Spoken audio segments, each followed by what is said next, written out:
তোকে না বলেছি আমাকে ম্যাম বলবি? বলতে পারবো না। ম্যাম বলে ডাকবি, না হলে তোর গালে এমন করে পড়বে। আর কেবিনে এলি তো বলে এলি না কেন? সরি, আর এমন হবে না। মনে থাকে যেন, আর নাম ধরে ডাকবি না। হুম।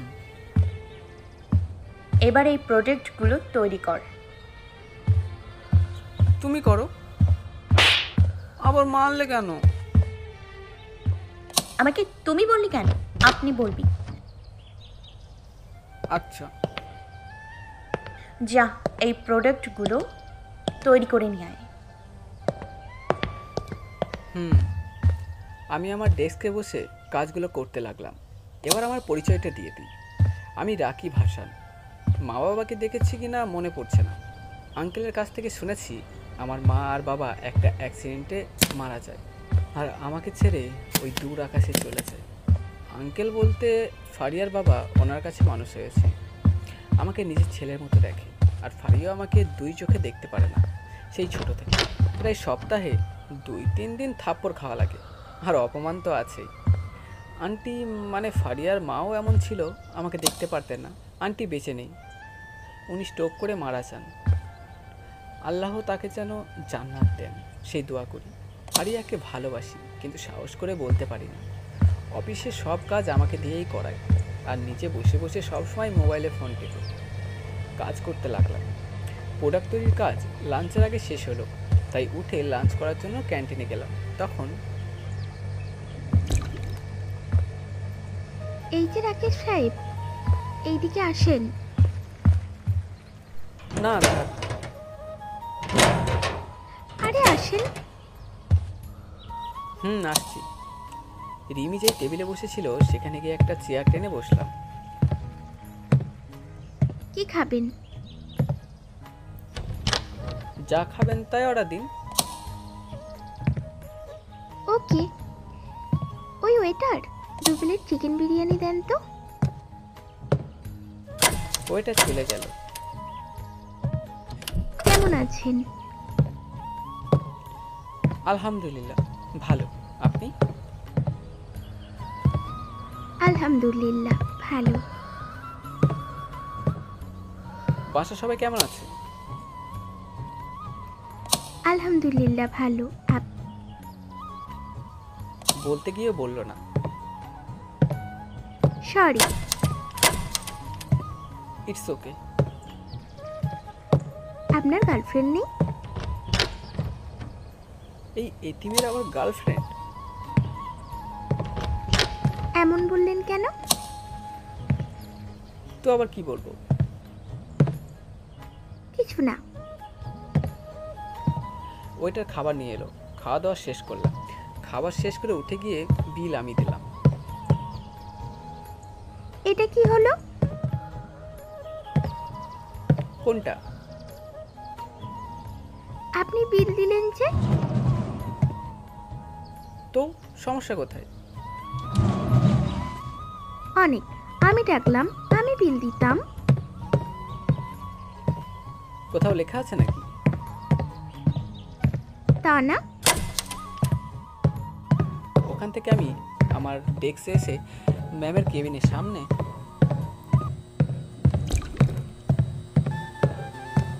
আসতে পারি ম্যাম? ম্যাম, প্রোডাক্টগুলো তৈরি। ওকে, রেখে যা। জি। ডেস্কে চলে এলাম। এখন কোনো কাজ নেই, তাই পাশে থাকা একটা ফাইল নিয়ে উল্টাতে লাগলাম। ডেস্কে বসে আছি। এই, বাসা যাবি না? জি। উঠে ব্যাগ নিয়ে নিচে গাড়ির কাছে চলে এলাম। গাড়িতে উঠাই ফারিয়াও উঠল। আমি গাড়ি স্টার্ট দিয়ে চালাতে লাগলাম। বাসা চলে এলাম। ফারিয়ার নামে ভিতরে চলে গেল। আমিও গাড়ি পার্কিং করে ভিতরে গেলাম। আঙ্কেল বসে আছে, বসে বসে টিভি দেখছে। আঙ্কেলের পাশে গিয়ে বসলাম। দুপুরে ওষুধ খেয়েছো?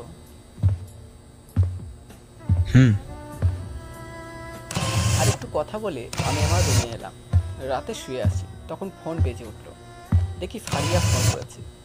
কি রে, এ আবার ফোন দেয় কেন? কেটে দিয়ে ফারিয়ার রুমের সামনে গেলাম, আমাদের রুমের পাশাপাশি।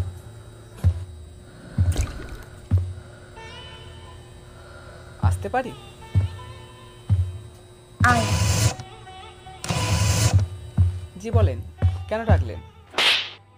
গালে হাত দিয়ে অবাক দৃষ্টিতে তাকিয়ে আছে। মারলেন কেন? তোকে তো বলার জন্য ডেকেছি, এত তাড়াতাড়ি করিস কেন?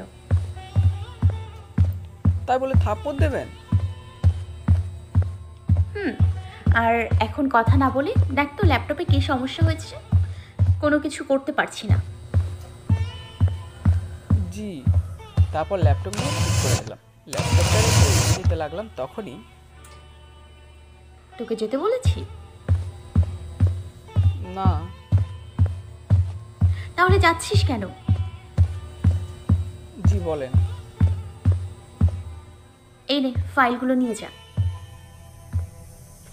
এগুলো তো আপনাকে দেখতে হবে, এগুলো আপনার কাজ। আরেকটা থাপ্পড় খাবি না নিয়ে যাবি? আচ্ছা, নিয়ে যাচ্ছি। ফাইলগুলো নিয়ে আমার রুমে চলে এলাম। এগুলো এখানে খারাপ লাগে না, এখানে এগুলো অভ্যাস হয়ে গেছে। রুমে এসে একটু মোবাইলে ফোন গোতাগুতি করতে লাগলাম। কিছুক্ষণ টেপাটেপি করার পর ঘুমিয়ে গেলাম। সকালে ঘুম থেকে উঠে ফ্রেশ হয়ে ফাইলগুলো নিয়ে বসলাম। বেশি না, 3টা ফাইল। দেখা শেষ করে ফারিয়ার রুমের সামনে গিয়ে টোকা দিলাম। কে? আমি।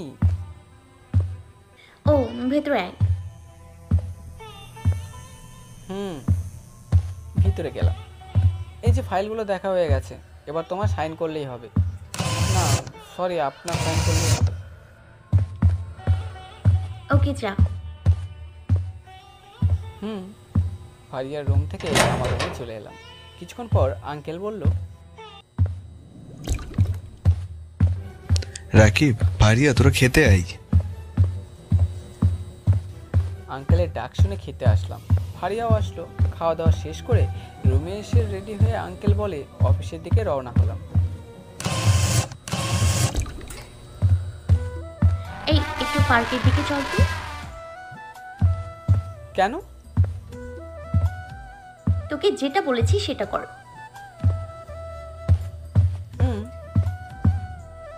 তুই একটু অপেক্ষা কর, আমি আসছি। ফারিয়া চলে গেল। আমি নামলাম দেখার জন্য কি করে। আমিও ভিতরে গেলাম। একটু এগিয়ে যেতে এক জায়গায় চোখ আটকে গেলাম। বুকের বাম পাশে একটু ব্যথা অনুভব করলাম। দেখি ফারিয়ার একটা ছেলে বসে আছে খুব ক্লোজ হয়ে। আমি আর সহ্য করতে পারলাম না, আবার গাড়ির কাছে চলে এলাম। আয়নার দিকে খেয়াল করলাম 2 চোখের কোণে পানি। মুছে নিলাম। মানুষের চোখ কত বোকা, এরা নিজেদের জন্য না, অন্যের জন্য কাঁদে। একটু পর ফারিয়া আসলো। চল। আবার গাড়ি স্টার্ট দিয়ে চালাতে লাগলাম। আয়নার দিকে তাকালাম। ফারিয়াকে দেখা যাচ্ছে, সে কত খুশি। ফারিয়ার হাসি মাখা মুখখানি কত সুন্দর। যে দেখবে তার মন ভালো হয়ে যাবে। আমার বোকা মন ভালো হয়ে গেল। চেহারা মাশাআল্লাহ, দুধে আলতা গায়ে দাও। প্রথম দেখাতেই যে কেউ প্রেমে পড়ে যাবে। 5 মিনিট পর অফিসে চলে এলাম। ফারিয়া চলে গেল। আমিও গাড়ি পার্কিং করে চলে এলাম। এমন সময় রিমি বলল, হাই, কেমন আছেন? ভালো, আপনি? আলহামদুলিল্লাহ, ভালো। রাকিব ভাই কেমন আছেন? আলহামদুলিল্লাহ ভালো, আপনি? আলহামদুলিল্লাহ ভালো। আপনার উনি কেমন আছে? কি যে বলেন না, পাবো কোথায়? আমার থেকে লুকিয়ে লাভ নেই। এভাবেই সবাই একটু হাসি করলাম। তারপর কাজ করতে লাগলাম। কাজ করতে করতে লাঞ্চের সময় হয়ে গেল। উঠে লাঞ্চ করলাম। এভাবে 1 সপ্তাহ চলে গেল। একদিন রাতে চলুন একটু ফ্ল্যাশব্যাক থেকে ঘুরে আসি। তোমাদের একটা কথা বলার ছিল। কি? রাকিবের 22 বছর হয়ে গেছে, আর তোমার 21 হয়ে গেছে। তো আমি চাই সামনে 2 তারিখে তোমাদের বিয়ে দিতে। আমি তো আঙ্কেলের কথা শুনে আকাশ থেকে বললাম, আঙ্কেল বলে কি? আপু তুমি কি পাগল হয়েছো?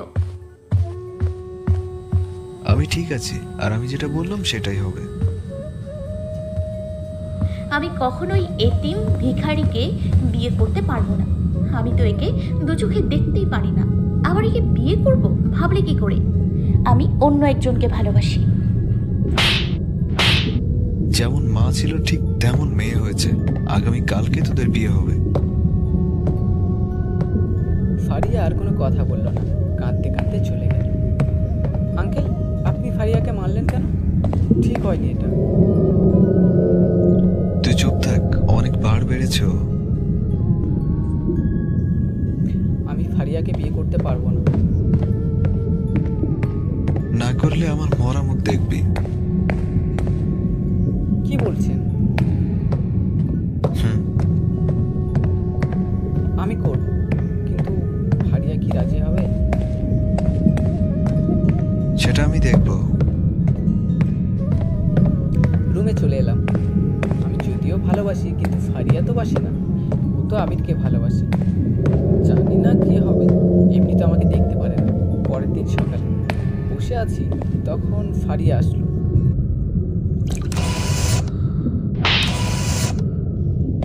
আমি অবাক নয়নে তাকিয়ে আছি, বুঝতে পারলাম না মারলো কেন। মারলা কেন? তুই ভাবলি কি করে যে আমি তোর মতো এতিম ভিখারিকে বিয়ে করব? আমি কি করলাম? সব তো আঙ্কেল করলো। আমি চাই কেমন করে তুই আব্বুকে বারণ করবি আর এই বিয়ে আটকাবি। আমার কিছু করার নেই, আঙ্কেল বলে দিয়েছে যদি বিয়ে না করো তাহলে আঙ্কেল মরে যাবে। ফারিয়া কিছু বললো না, চলে গেল। আমি বিছানায় বসে ভাবতে লাগলাম, জানিস সামনে আমার জন্য কি অপেক্ষা করছে। কোথায় যাওয়া হচ্ছে? অফিসে। যাচ্ছিস যা, দুপুরের সময় বাড়ি চলে আসবি।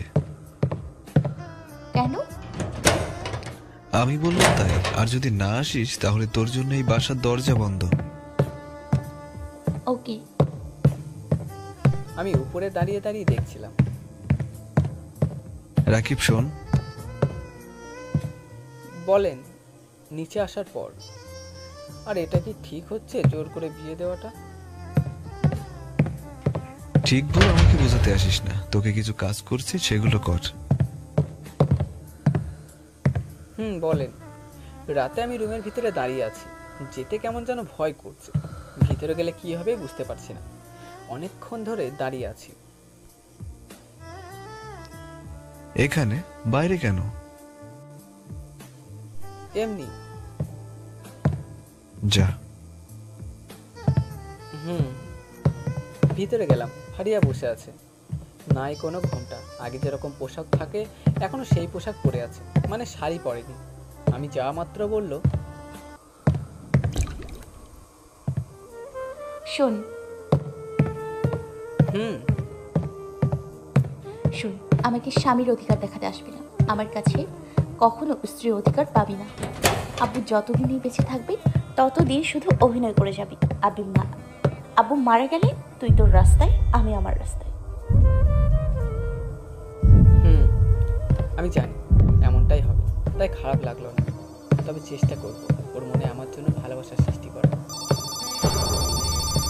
মনে থাকে যেন, যদি আব্বু জানতে পারে তাহলে তোর যে কি করবো আমি নিজেও জানি না। ওকে, আঙ্কেল জানবে না। না জানলেই ভালো। আর তুই এইদিকে আসছিস কেন? ঘুমাবো তাই। তোর তো সাহস কম না তুই আমার সাথে ঘুমাবি? তুই সোফায় গিয়ে ঘুমা।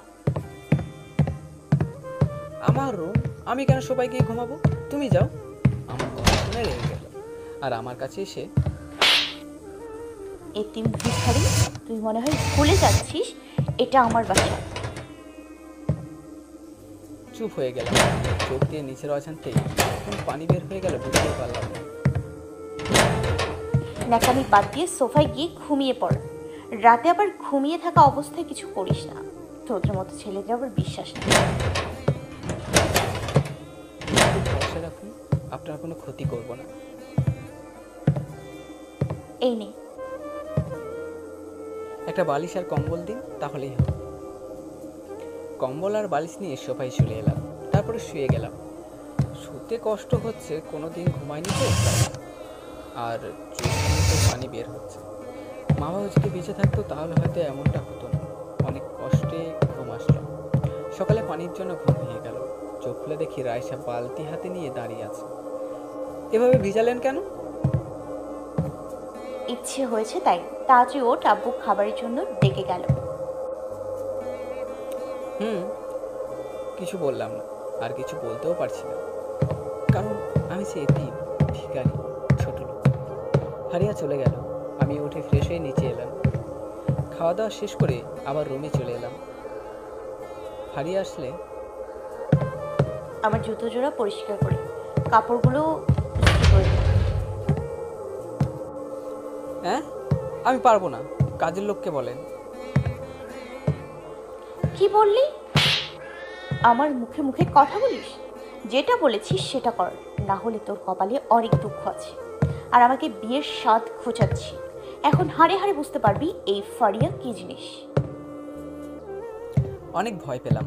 এমনিতেই যে অপমান অত্যাচার করে, এখন না জানি কি কি করবে। আচ্ছা, করছি। তারপর জুতো পরিষ্কার আর কাপড় ইস্ত্রি করে দিলাম। তারপর অফিসে যাওয়ার জন্য বের হলাম।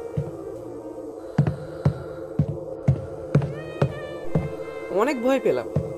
এমনিতেই যে আপনার অত্যাচার করে, এখন না জানি কি কি করব। আচ্ছা, করছি। তারপর জুতো পরিষ্কার আর কাপড় ইস্ত্রি করে দিলাম। তারপর অফিসে যাওয়ার জন্য বের হলাম।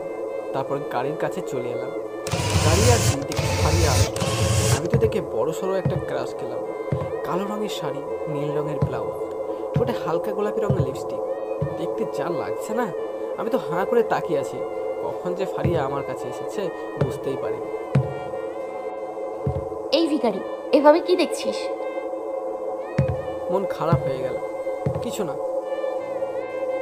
চল, দাঁড়িয়ে না থেকে।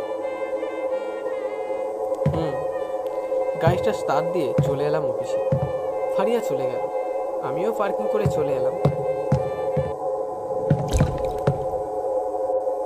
কি অবস্থা ভাই? ভালো, আপনার? আলহামদুলিল্লাহ ভালো। ভালোই তো, ম্যামকে বিয়ে করলেন তো বাসর হাত কেমন কাটলো? ভালো। কেমন ভালো আমি আর আল্লাহ জানি। Good morning. গুড মর্নিং, কেমন আছেন? আলহামদুলিল্লাহ ভালো। আপনি? আলহামদুলিল্লাহ ভালো। এভাবে একটু গল্প করে কাজ করতে লাগলাম। অফিসে সাকিম ভাই ছাড়া আর কেউ জানে না আমাদের বিয়ে হয়েছে। আমি সাকিম ভাইকে শুধু রেখেছিলাম। দুইটা ফাইল নিয়ে ফারিয়ার কেবিনের সামনে গেলাম। ফাইল তো বাহানা মাত্র, আসল উদ্দেশ্য ফারিয়াকে দেখার জন্য। এত অপমান করে তাও কেন জানি ভালো লাগে। বোকা মন বারবার ওকে দেখতে চায়।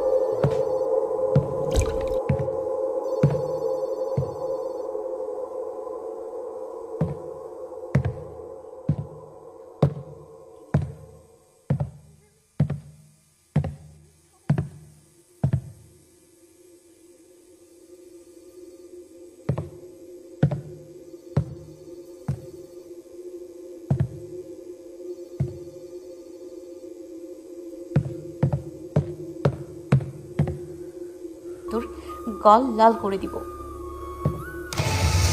সরি, আর এমন হবে না।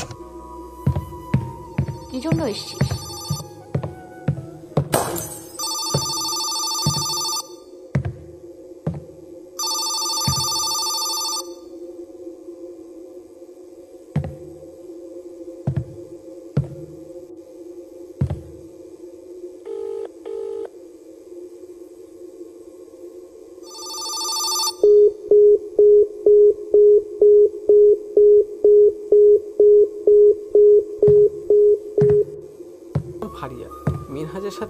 বসে।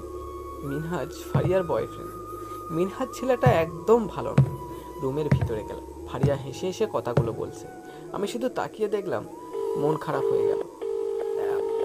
এখন কত খুশি, সবার সাথে হেসে হেসে কথা বলছে, কিন্তু আমার সাথে রেগে রেগে কথা বলবে। আমার সাথে যদি একটু হেসে কথা বলতো তাহলে অনেক খুশি হতাম। এটা কখনো হবে কিনা জানি না। তারপর ঘুমিয়ে পড়লাম। সকালে ঘুম থেকে উঠে ফ্রেশ হয়ে ছাদে গেলাম, কিছুক্ষণ থেকে নিচে এলাম। দরজা খুলে যেই রুমে ঢুকতে যাব তখনই ফারিয়ার উপর পড়ে গেলাম, আর ফারিয়া ঠোঁটের সাথে ঠোঁট লেগে গেল। ফারিয়া ধাক্কা দিয়ে সরিয়ে দিল, তারপর উঠে আমাকে থাপ্পড় দুইটা এত জোরে মেরেছে যে চোখ দিয়ে পানি বের হয়ে গেল। কুত্তার বাচ্চা, তোর তো সাহস কম না, তুই আমার উপর পড়লি? আমি কি ইচ্ছে করে পড়েছি নাকি? আমি তো রুমে যাচ্ছিলাম। নিজের ইচ্ছে পড়লি, আবার বলছিস আমি ইচ্ছে করে পড়েছি নাকি? সর আমার সামনে থেকে। ধাক্কা দেওয়ার ফলে আমার মাথা দেওয়ালে গিয়ে আঘাত, আর কপাল কেটে গেল, রক্ত বের হতে লাগলো। অনেক ব্যথা করছে, আর দেরি না করে ব্যান্ডেজ করে নিলাম। আমার রুমে ফার্স্ট এড বক্স আছে, চুপ করে রুমে বসে আছে। তখন খাবার জন্য ডাক পড়লো, তাই নিচে গেলাম। আঙ্কেল আমাকে দেখে বলল, রাকিব, তোর মাথায় কি হয়েছে? ব্যান্ডেজ কেন? বাথরুমে পড়ে গেছিলাম। ফারিয়ার দিকে তাকিয়ে বললাম, দেখে শুনে চলতে পারিস না? বেশি কাটেনি তো? না, বেশি কাটেনি। ওষুধ খেয়েছিস? না, খাওয়া দাওয়া করে খাবো। তাড়াতাড়ি খেয়ে নে। এদের অধিক্ষেতা দেখে বাঁচি না। খাওয়া দাওয়া শেষ করে রুমে আসলাম, তারপর ব্যথার ট্যাবলেট খেয়ে নিলাম। ফারিয়া আসলো। রুম থেকে বের হ, আমি চেঞ্জ করব। আমি তোমার স্বামী, থাকলে সমস্যা কি? বিড়বিড় করে কি বলছিস? কিছু না। বের হ বলছি। রুম থেকে বের হলাম, একটু পর রুমে আসলাম। ফারিয়া রেডি হওয়া শেষ। তাড়াতাড়ি আয়। আজ আমি যাব না, আপনি যান। কেন? ভালো লাগছে না। ওকে। ফারিয়া চলে গেল, আমি বিছানায় শুয়ে পড়লাম। শুয়ে শুয়ে ভাবছি, আল্লাহ কেন আমাকে এতিম বানাবে? আমি তো শুধু একটা ব্যবহারের পাত্র হয়ে গেছি। জীবনে শুধু অপমান, লাঞ্ছনা ছাড়া কিছুই পেলাম না। জড়িয়ে ধরে কাঁদার মতো কেউ নেই। একটা বন্ধু ছিল, কিন্তু ওর চাকরির জন্য অন্য শহরে চলে গেছে। চোখ দিয়ে পানি বের হয়ে গেল। মুছে নিলাম, কিছুক্ষণ পর ঘুমিয়ে পড়লাম। বিকেলে চুপ করে ছাদে দোলনায় বসে আছি। তখন কেউ ছাদে আসলো, দেখলাম ফারিয়া, তাই দোলনা থেকে উঠে এলাম। জানি না একটু বসে থাকলে অপমান করবে, তাই উঠে ছাদের এক কোনায় দাঁড়ালাম। সন্ধ্যা হয়ে এলো, তাই সূর্যের দিকে তাকিয়ে থাকলাম। এখন সূর্য ডুববে। আমার এই দৃশ্যটা বেশ ভালো লাগে, বিশেষ করে লাল আভাটা। মাগরিব আজান হয়ে গেল, তাই উঁচু করে নামাজ পড়তে গেলাম। নামাজ পড়ে এসে রুমে আসলাম। ফারিয়া বিছানায় বসে আছে। আমি শার্ট চেঞ্জ করে অন্য শার্ট পরলাম, আর কিছু টাকা নিলাম। উদ্দেশ্যে একটু শহরটা ঘুরবো।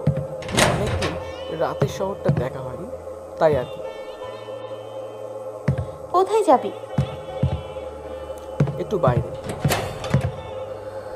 যা যা, তাও একটু শান্তিতে থাকতে পারবো। কথাটা একেবারে কলিজায় তীরের মতো গেল। আমি এতটা ওর বিরক্তির কারণ। রুম থেকে বের হয়ে চলে এলাম। বাসার বাইরে এসে এদিকে সেদিকে ঘুরতে লাগলাম। একটা রেস্টুরেন্টে গিয়ে চোখ আটকে গেল। দেখি মিনহাজ আর একটা মেয়ে বসে আছে, আর দুজনকে খাইয়ে দিচ্ছে। আমি গিয়ে এক কোণে বসে পড়লাম, আর একটা ওদের পিক তুলবো ভাবছি, কিন্তু পকেটে হাত দিয়ে দেখি ফোন আনি। যদি এগুলো ফারিয়াকে বলি তাও বিশ্বাস করবে না, বরং আমি আরও চোখের সামনে খারাপ হয়ে যাব, আর সাথে থাপ্পড়ও খেতে পারি, আরও অনেক কিছু। আমি হালকা কিছু খেয়ে বের হয়ে আসলাম, আর কিছুক্ষণ ঘোরাঘুরি করে বাসায় ফিরলাম। এখন মনটা একটু হালকা লাগছে। রুমে এলাম, ফারিয়া বসে আছে। আমি ওর রুমে গিয়ে বসলাম। নেন, এগুলো আপনার জন্য। কিছু চকলেট আর একটা গোলাপ ফুল এগিয়ে দিই। ফারিয়া আমার দিকে তাকালো, আমার কাছ থেকে নিল। আমি তো অনেক খুশি, কিন্তু নিয়ে আমার মুখের উপর ছুঁড়ে ফেলে দিল। তোর তোরে এগুলো আনার জন্য বলেছি? আর এত ভালোবাসা দেখাতে আসিস না। তোর এই সামান্য জিনিস আমাকে পটাবে ভেবেছিস? শুনে রাখ, আমি কোনোদিন তোর মতো একটি ভিখারিকে ভালোবাসবো না। যা ভাগ। চোখ দিয়ে পানি বের হলো, সবাই চলে এলাম, শুয়ে পড়লাম। চোখ দিয়ে পানি বের হয়েছে। 1 মাস পর রাতে শুয়ে আছি, ঘুমটা হঠাৎ ভেঙে গেল।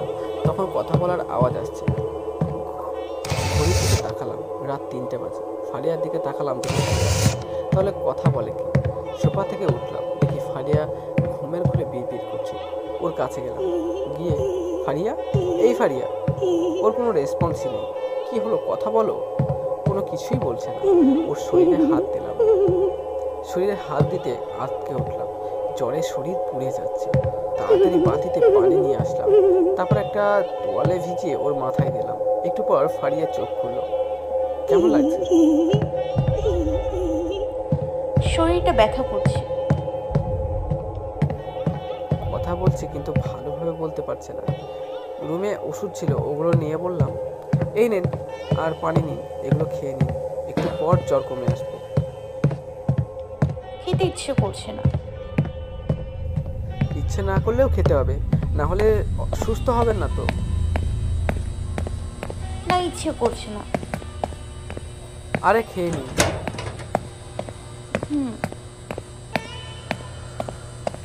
ফারিয়া বিছানা থেকে উঠতে লাগলো, কিন্তু ভালোভাবে পারছে না। আমিও ধরছি না, যদি পরে অপমান করে তাই। এভাবে দেখেন কেন? একটু উঠতে সাহায্য কর। উঠতে সাহায্য করলাম, তারপর ওষুধ খেয়ে আবার শুয়ে গেল। আর ফারিয়ার মাথায় তোয়ালে ভিজিয়ে দিতে লাগলাম। কিছুক্ষণ পর ফারিয়া ঘুমিয়ে পড়লো। আমার আর ঘুম এলো না। দেখতে দেখতে সকাল হয়ে গেল। সকালে ডাক্তার ডাকলেন আঙ্কেল। ডাক্তার ফারিয়াকে দেখে ডাক্তার আঙ্কেল কিছু ওষুধ লিখে দিল। ডাক্তারের পরিচয় আঙ্কেলের বন্ধু হয়। ফারিয়া আমার দিকে তাকিয়ে আছে, হয়তো কিছু বলতে চাইছে। খাওয়া দাওয়া শেষ করে আবার রুমে আসলাম। এই শোনো। অবাক হয়ে ফারিয়ার দিকে তাকালাম। সরি। It's okay. কোথায় যাও? অফিস যাব। ও। রেডি হয়ে অফিসে চলে এলাম। কেমন জানি মনের মধ্যে খুশি খুশি লাগছে। আজ প্রথম ফারিয়া তুমি করে বলেছে, তাই। কিন্তু হঠাৎ এত পরিবর্তন হলো কেমন করে? কে জানে। আসিফ চলে এলো, রাতে বাসায় ফিরলাম। অফিস থেকে আসতে এত দেরি কেন? আসিফ শেষে একটা জায়গায় গিয়েছিলাম। আজ রুমে গিয়ে বিশ্রাম নে। রুমে আসলাম, ফারিয়া বিছানায় হেলান দিয়ে বসে হেসে হেসে কথা বলছে। বুঝলাম এটা মিনহাজ আছে। মনটা খারাপ হয়ে গেল। পোশাক চেঞ্জ করে নিলাম, ওয়াশরুমে গিয়ে এসে দেখি ফারিয়ার কথা বলা। আজ এত দেরি যে? এমনি। ও।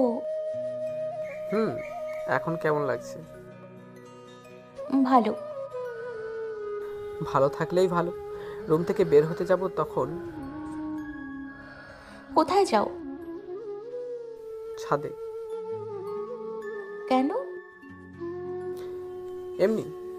আর কিছু বললাম না, বাইরে চলে এলাম। ছাদে এসে এক কোনায় দাঁড়িয়ে আছি আর ভাবছি, না, অনেক হয়েছে, আর এভাবে চলতে পারে না। ফারিয়াকে মুক্তি দিয়ে দেব, তাতে আঙ্কেল যা বলবে বলুক। না, এটা কি ঠিক হবে? আঙ্কেল আমাকে ছোট থেকে বড় করেছে, অনেকে কষ্ট দেওয়া ঠিক হবে না। এগুলো ভাবছি, কখন যে চোখ দিয়ে পানি বের হয়ে গেল বুঝতে পারলাম না। কিছুক্ষণ থেকে নিচে চলে এলাম। 2 দিন পর অফিসে ফারিয়া আর আমি বসে আছি, তখন কেউ দরজায় ঠোকা দিল। কাম।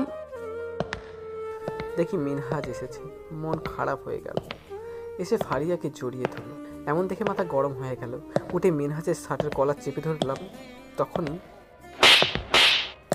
আমার গালে 2 থাপ্পড় বসিয়ে দিল। অবাক হয়ে তাকালাম। কুত্তার বাচ্চা, ভিখারির বাচ্চা, তোর সাহস কি করে হয় মিনহাজের কলার ধরার?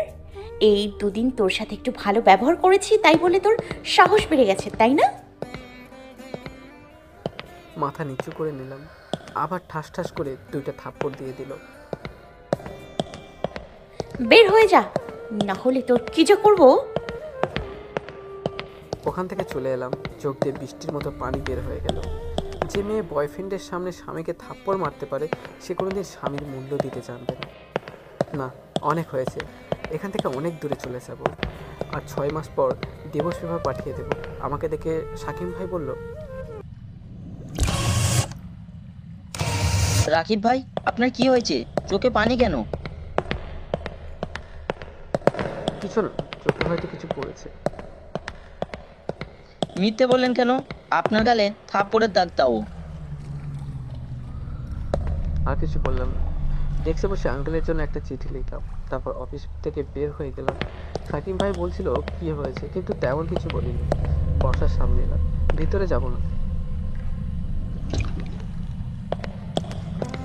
এই যে ছোট ভাই, শোনো,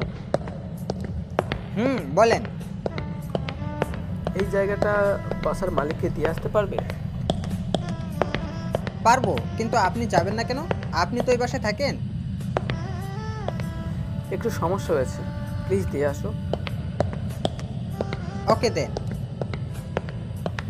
ধন্যবাদ ভাই। ছেলেটা চিঠি নিয়ে চলে গেল। আমি হাঁটতে লাগলাম বাস স্ট্যান্ডের দিকে, গন্তব্য সিলেট। ওখানে রাশেদ, মানে আমার একমাত্র বন্ধু থাকে। ওখানে একটা কোম্পানিতে চাকরি করে ওর ওখানে থাকবো, আর ওখান থেকে একটা চাকরির ব্যবস্থা করে দেখবো। মোবাইল থেকে সিম কার্ড খুলে ভেঙে ফেললাম। এখন একটা সিম কার্ড থাকলো, এই সিমের নাম্বারটা কেউ জানে। এদিকে ছেলেটা কলিং বেল চাপ দিতে লাগলো। কয়েকবার কলিং বেল বাজাতেই কাজের লোক এসে দরজা খুলে দিল। বলেন। এই যে একটা চিঠি। কিসের? আর কে দিল? এই বাসায় একটা ভাইয়া থাকে না, উনি দিয়েছে। আর বলেছে আমি যেন চিঠিটা ওই বাসার মালিকের কাছে পৌঁছে দিই। আচ্ছা আমি যাই, আমার কাজ আছে। ছেলেটা চিঠিটা দিয়ে চলে এলো। চিঠিটা নিয়ে আঙ্কেলের রুমে গেল। স্যার, আপনার একটা চিঠি আছে। একটা ছেলে এসে দিয়ে গেল। ছেলেটা বলল এটা রাকিব স্যার। আঙ্কেল চিঠিটা নিয়ে তারপর খুলে পড়তে লাগলো। কি লেখা আছে আপনারা বলবেন না? চলে আঙ্কেল, প্রথমেই ক্ষমা চাচ্ছি। আশা করি নিচের ছেলে ভেবে ক্ষমা করে দেবেন। অনেক কষ্ট পাবে, তাও আপনাকে ছেড়ে যেতে হবে। চাইতাম না, কিন্তু কি আমাকে দিতে হবে। আপনার কাছে বিনীত অনুরোধ, ভাইয়া কিছু বলবেন, ওকে বকতে হবে এবং মারবেন না। যদি মারেন তাহলে অনেক কষ্ট পাবে। আমার একটু রাখবেন, কারণ ফারিয়াকে আমি সহ্য করতে পারছি না। ফারিয়ার অবহেলা, অপমান, তাই ছেড়ে আসতে হলো আপনাদের। আমি বারণ করেছিলাম যে ফারিয়ার সাথে এমন বিয়ে দেন, কিন্তু আপনি কথা দিয়ে বাধ্য করেছিলেন। আগে থেকেই জানতাম ফারিয়া আপনি কখনো স্বামী ছিলেন না। এটা জেনেও শুধু আপনার দিকে তাকিয়ে রাজি হয়েছে। আমি 6 মাস পর পেপার পাঠিয়েছি, তারপর ফারিয়া দেখতে ভালোবাসে। আমি তার সাথে অনেক কিছু বলার ছিল, কিন্তু এখন বুঝতে পারলাম। ফারিয়াকে কিছু বলবেন, বাবা মাকে দেখি না, শুধু আপনার গাড়ি অ্যাক্সিডেন্টে আপনাকে বাবা বলে। আপনি অনেক ইচ্ছে করছিল না আপনাকে ছেড়ে আসতে, কিন্তু আসতে আমাকে ক্ষমা করবেন। চলে গেলাম নিশ্চয়, আর কখনো আসবো কিনা জানি না, আর আপনার সাথে দেখা হবে কিনা জানি না, কিন্তু আপনাদের অনেক মনে হয় ইতিহাস। আঙ্কেলের চোখ দিয়ে পানি বের হয়ে গেল, আর অনেক রেগেও গেলেন ফারিয়ার উপর। আমি এখন বাসে বসে আছি। আঙ্কেল আমাকে ফোন দিতে লাগলো, কিন্তু বন্ধ বলছে। এবার অনেকক্ষণ ধরে দিতে লাগলো, কিন্তু বারবার বন্ধ বলছে। বিকেলে ফারিয়া বাসায় আসলো। ড্রয়িং রুমে আঙ্কেল রাগীভাবে বসে আছেন। ফারিয়া বাসার ভিতরে আসতেই, ফারিয়া শোন। ফারিয়া একটু অবাক হলো, এভাবে ডাকাতে আর একটু ভয় পেল। আপু এভাবে ডাকলো কেন, আর রেগে আছে কেন? এই এতিম ভিখারির বাচ্চা আবার বলে দেয়নি তো? ফারিয়া গুটি গুটি পাইয়া আঙ্কেলের কাছে গেল। রাকিব কোথায়? কোন বাসায় নেই? বাসায় থাকলে কি তোকে জিজ্ঞেস করতাম? তাহলে জানি না কোথায় গেছে। এই নে, এটা পড়। দিয়ে দিয়ে বলল, হারিয়া চিঠিটা পড়লো। পড়া শেষ করে মনে মনে একটু খুশি হলো, কিন্তু আঙ্কেলের সামনে অভিনয় করলো কান্না করে। কান্না করিস কেন? তোকে একটা সত্যি কথা বলি, শোন। কি? তুই যে টাকা সম্পত্তি নিয়ে অহংকার করিস না, তুই কখনো চিন্তা করিস না এই সম্পত্তি কোনোদিন পাবি না, কারণ এগুলো সব রাকিবের বাবার টাকার সম্পত্তি। মানে তাহলে এগুলো কার? কার তাহলে শোন, আমি রাকিবের বাবার কোম্পানির বাবার একজন ম্যানেজার ছিলাম, এবার একজন ভালো বন্ধু। তোদের বিয়ে ছোট থেকেই ঠিক করা ছিল, তাই তোদের বিয়ে দিয়েছি। রাকিবের বাবা ও মা গাড়ি অ্যাক্সিডেন্টে মারা যায়। রাকিবের বাবা হাসপাতালে বেডে শুয়ে আমার হাত ধরে বলেছিল, অতীতের কথা। দোস্ত, আমি আর মনে হয় বেশিক্ষণ এই পৃথিবীতে থাকবো না। আমার একটা ছোট্ট ইচ্ছে পূরণ করবি? বল, তোর সব ইচ্ছে পূরণ করব। তোর মেয়ের সাথে আমার ছেলের বিয়ে দিবি, আর এই টাকা পয়সা থাকলো না, সব কিছু বিয়ের পর বলবি এবং দিবি। কেন? তোরে যেটা বলছি সেটা করবি। আর একটা কথা, আমার ছেলেকে কখনো কষ্ট দিবি না, না হলে অনেক কষ্ট পাবে। কখনো কষ্ট পেতে দিব না। আমাকে আল্লাহ ক্ষমা করবে কিনা জানি না, রাকিবকে কখনো খুশি রাখতে পারি নাই। রাকিবকে নিয়ে আসার পর শুধু কষ্ট পেয়েছে। তোর মা যতদিন বেঁচে ছিল ততদিন তোর মা কষ্ট দিয়েছে, আর তোর মা মরে যাওয়ার পর তুই কষ্ট দিলি ছেলেটাকে। রাকিব বলেছে তাই তোকে কিছুই বললাম না, না হলে তোকে কি করতাম নিজেও জানি না। আর একটা কথা, যতদিন আর রাকিবকে খুঁজে বের করতে পারবি ততদিন আমাকে আব্বু বলে ডাকবি না। আমিও ভুলে যাব তুই আমার মেয়ে। এখন যেতে পারিস। আঙ্কেল চোখ মুছলেন, তারপর ওনার রুমে চলে গেল। এবার সত্যি সত্যি ফারিয়া কাঁদতে লাগলো। আমি এদিকে বসে আছি, পাশের সিটে একজন মেয়ে বসেছিল। দেখতে মাশাআল্লাহ মনে হচ্ছে আসমান থেকে নেমে আসা কোনো হুবু। মেয়েটা বলল,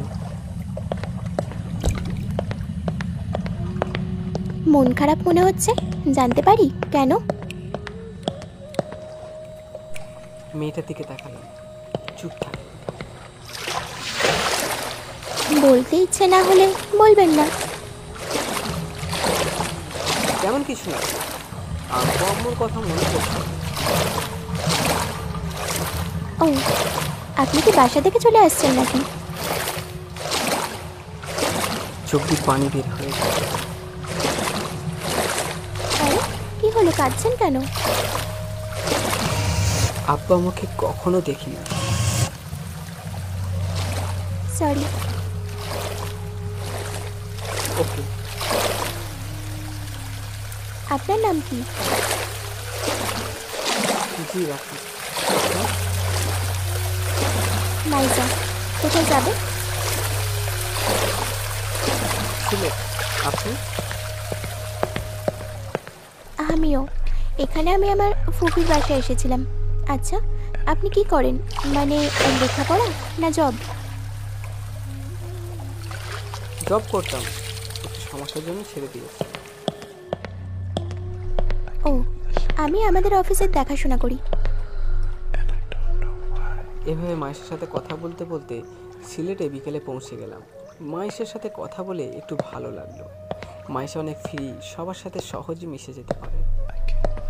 আমি নামলাম, মায়েশাও নামলো। এখন কোথায় যাবেন?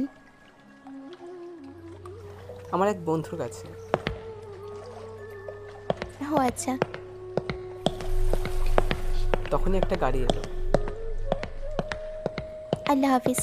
আবার দেখা হবে কিনা জানি না। আপনার সাথে কথা বলে ভালো লাগলো। আল্লাহ হাফিজ। মায়েশা চলে গেল। রাশেদকে ফোন দিলাম, 2 বার রিং হতেই রিসিভ করলো। কোথায় তুই? তুই কোথায় যাচ্ছিস এটা বল। আমি তো বাস স্ট্যান্ডে দাঁড়িয়ে আছি, কিন্তু তুই কোথায়? 2 মিনিট দাঁড়া, আমি আসতেছি। ওকে। দাঁড়িয়ে আছি, একটু পর রাশেদ আসলো। রাশেদ এসে জড়িয়ে ধরল, আমিও ধরলাম। কিরে কেমন আছিস? ভালো, তুই? এখন একটু ভালো। কিছু খেয়েছিস? না, এখনো কিছু খাওয়া হয়নি। রেস্টুরেন্টে চল, কিছু খাবি। চল তাহলে। রেস্টুরেন্টে আসলাম, খাওয়া দাওয়া শেষ করে রাশেদ যেখানে সেখানে আসলাম। রাশেদ এখানে একাই থাকে চাকরির জন্য, বিয়ে করে, তবে আগের মাসে বিয়ে করে। এবার বল কি হয়েছে? রাশেদকে সব কিছু বললাম, তারপর চলতে পারি। কাঁদিস না, এটা একটা দুঃস্বপ্ন ভেবে ভুলে যা। জানি ভুলা অসম্ভব, কিন্তু চেষ্টা কর, হয়তো পারবি। আচ্ছা, তুই একটা চাকরির ব্যবস্থা করে দিতে পারবি তোর অফিসে? বেকার থেকে তো কোনো লাভ নেই। বসকে বলে দেখি। আচ্ছা দেখ। ফ্রেশ হয়ে নে, আজ থেকে পাশের রুমটা তোর। তারপর গোসল করলাম, গোসল করে রাশেদের পোশাক পরলাম। আমি তো কিছুই নিয়ে আসিনি তাই। রাশেদের বসকে ফোন দিল, কিছুক্ষণ রিং হওয়ার পর রিসিভ করলো। আসসালামু আলাইকুম স্যার। ওয়ালাইকুম আসসালাম। হ্যাঁ রাশেদ, বলো। স্যার, অফিসে কি কোনো পোস্ট ফাঁকা আছে? আছে, কেন? আমার একটা বন্ধু চাকরি খুঁজতেছিল আর আমাকে বললো, তাই আপনার কাছে ফোন দিলাম। ওকে, আগামীকাল অফিসে এসো, তখন দেখব। ধন্যবাদ স্যার। আসসালামু আলাইকুম। ওয়ালাইকুম আসসালাম। রাতে আমি রাশেদকে বললাম, চল মার্কেট থেকে ঘুরে আসি। কেন? আরে আমি তো কোনো পোশাক নিয়ে আসিনি, তাই কিছু পোশাক কিনবো। আগামীকাল চল। আরে এখন চল তো। চল তাহলে, টাকা আছে। আছে কিছু। দাঁড়া, আমি কিছু টাকা নিয়ে নেই। দুজন মিলে বের হয়ে গেল। তারপর একটা সিএনজি নিয়ে শপিং মলের সামনে চলে এলাম। কিছু পোশাক কিনে ডিনার করে বাসায় চলে এলাম। ওইদিকে ফারিয়া বারবার সোফার দিকে তাকাচ্ছে। ফারিয়া হঠাৎ কি মনে করে আমার ফোনে ফোন দিল, কিন্তু বন্ধ করেছে। কয়েকবার ফোন দিল, কিন্তু বারবার বন্ধ করেছে। আজ রুমটা অনেক ফাঁকা ফাঁকা লাগছে। আমি অনেক বড় মনে করেছি, জানি না রাকিব কোনোদিন ক্ষমা করবে কিনা। ওরে শুধু কষ্ট অপমান করে এসেছি, অনেক বড় অন্যায় করে ফেলেছি। রাকিব কি আমাকে ক্ষমা করবে? যদি না করে তাহলে সারা জীবন অপরাধী হয়ে থাকবো। না না, রাকিবকে খুঁজে বের করতেই হবে, ওর কাছে ক্ষমা চাইতে হবে, যে আমার যে করেই হোক। ফারিয়া চোখ দিয়ে পানি বের হয়ে গেল। ফারিয়া চোখের পানি মুছিয়ে নিল। ফারিয়া ফোন বেজে উঠলো। প্রথমবার কেটে গেল, দ্বিতীয়বার রিসিভ করলো। ফারিয়া রিসিভ করতেই মিনহাজ বলল, কি ব্যাপার, ফোন ধরতে এত দেরি কেন?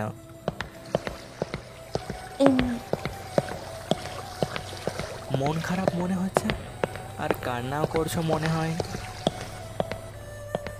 তেমন না। তাহলে তোমার গলা এমন শোনাচ্ছে কেন? মন খারাপ তাই।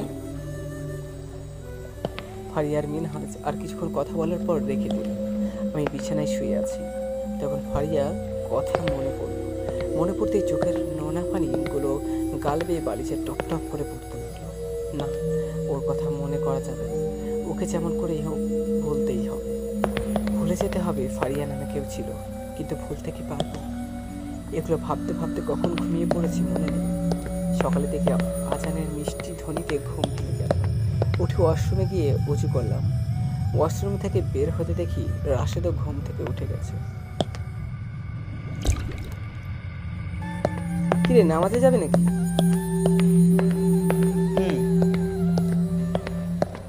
যা তাহলে, তাড়াতাড়ি উজু করে আয়। হুম।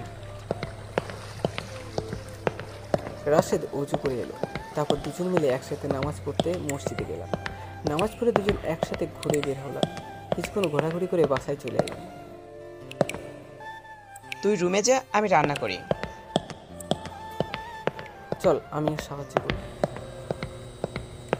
থাক, তুই রুমে যা। ওকে। রুমে এলাম। বসে থাকতে আর ভালো লাগছে না, তাই ভাবলাম ছাদের উপর থেকে একটু ঘুরে আসি। রুম থেকে বের হয়ে রান্নাঘরের সামনে গিয়ে বসলাম। দোস্ত, আমি ছাদে গেলাম।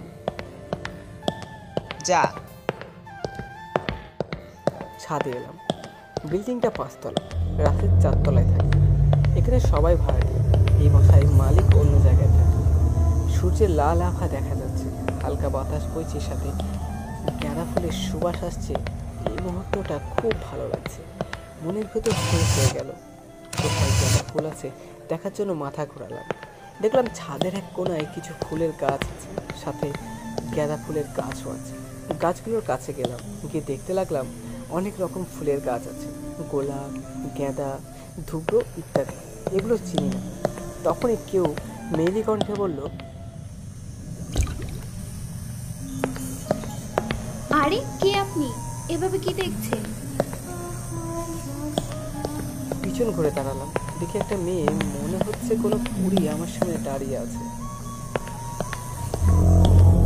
আপনি কে? আপনাকে তো চিনলাম না। আমি রাখি, রাশেদের বন্ধু। ও, আমি মাছুরা। আপনার বাসা কোথায়? ঢাকা। ও, এখানে কি জবের জন্য এসেছেন? দেখলাম আরো 3টি মেয়ে এলো। তখনই ফোনটা বেজে উঠল। ফোন বের করে দেখি রাশেদ রিসিভ করল। বল। কিরে, তোর হলো?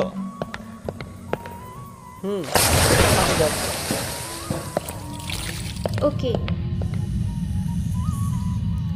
বাসায় আসলাম, আর ওই 3টা মেয়ে মাসুরার কাছে গিয়ে বলল,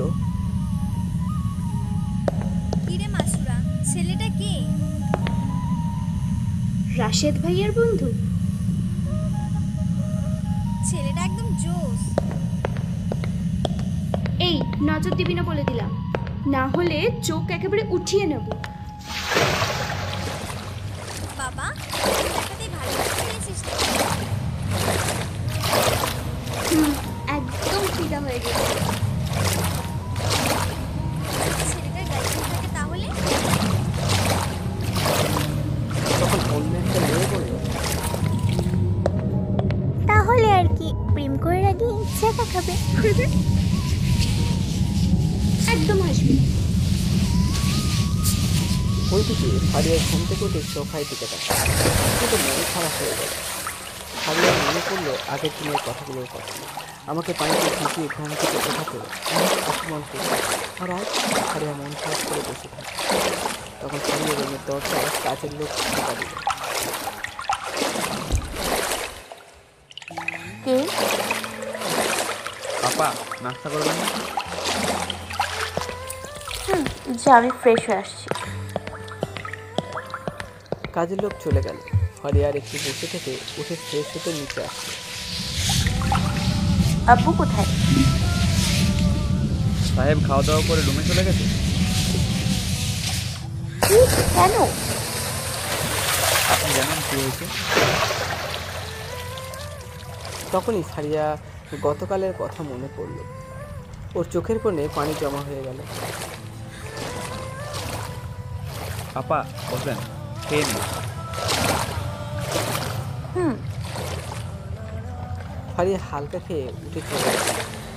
গিয়ে কান্না করল আর নিচে নিচে বলতে লাগলো, আর নিজকে ধাক্কা দিতে লাগলো। এগুলো আমার কর্মের ফল। আজ নিজের আব্বু আমার সাথে কথা বলছে না, মা আমার সাথে খাবার পর্যন্ত খাচ্ছে না। আমি খাওয়া দাওয়া শেষ করলাম, তারপর আমাদের অফিসে যাওয়ার জন্য রেডি হতে লাগলাম।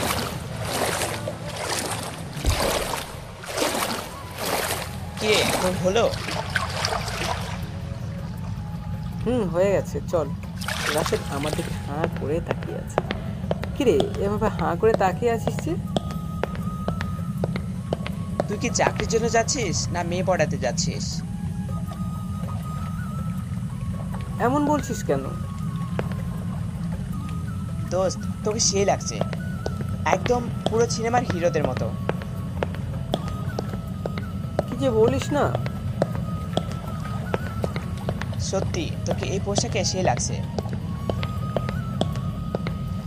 হয়েছে হয়েছে, আর পাম দেওয়া লাগবে না, এখন চল।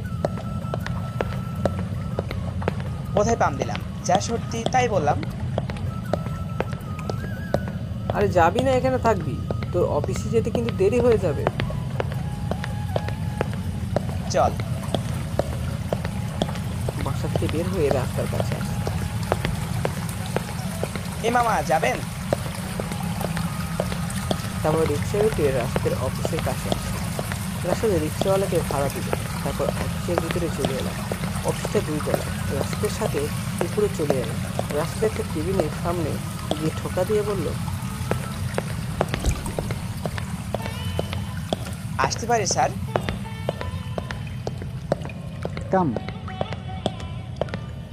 রাশেদার আমি ভিতরে গেলাম। ভিতরে গিয়ে তো অবাক, দেখি মায়েশা বসে আছে।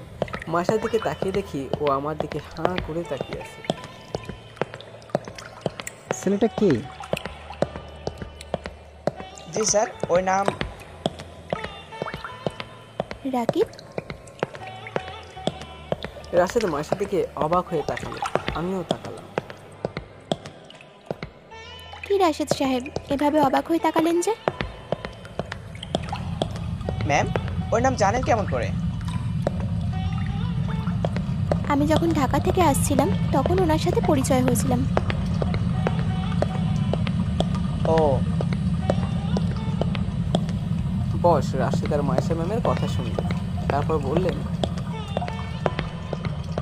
এর চাকরির জন্য কি বলছিলেন? জি স্যার। আব্বু, চাকরিটা দিয়ে দাও। তোমার কাগজপত্র দাও। এই রে, আমার কাছে তো কিছু নেই, জাতীয় পরিচয়পত্র ছাড়া।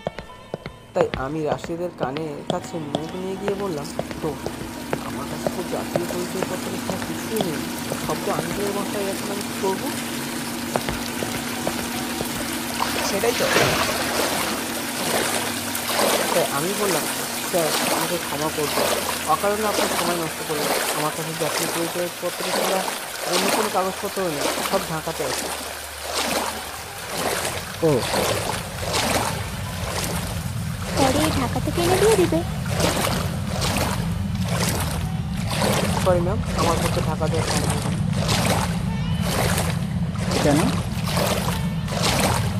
অনেক সমস্যা হয়েছে। সরি স্যার, তাহলে ওকে।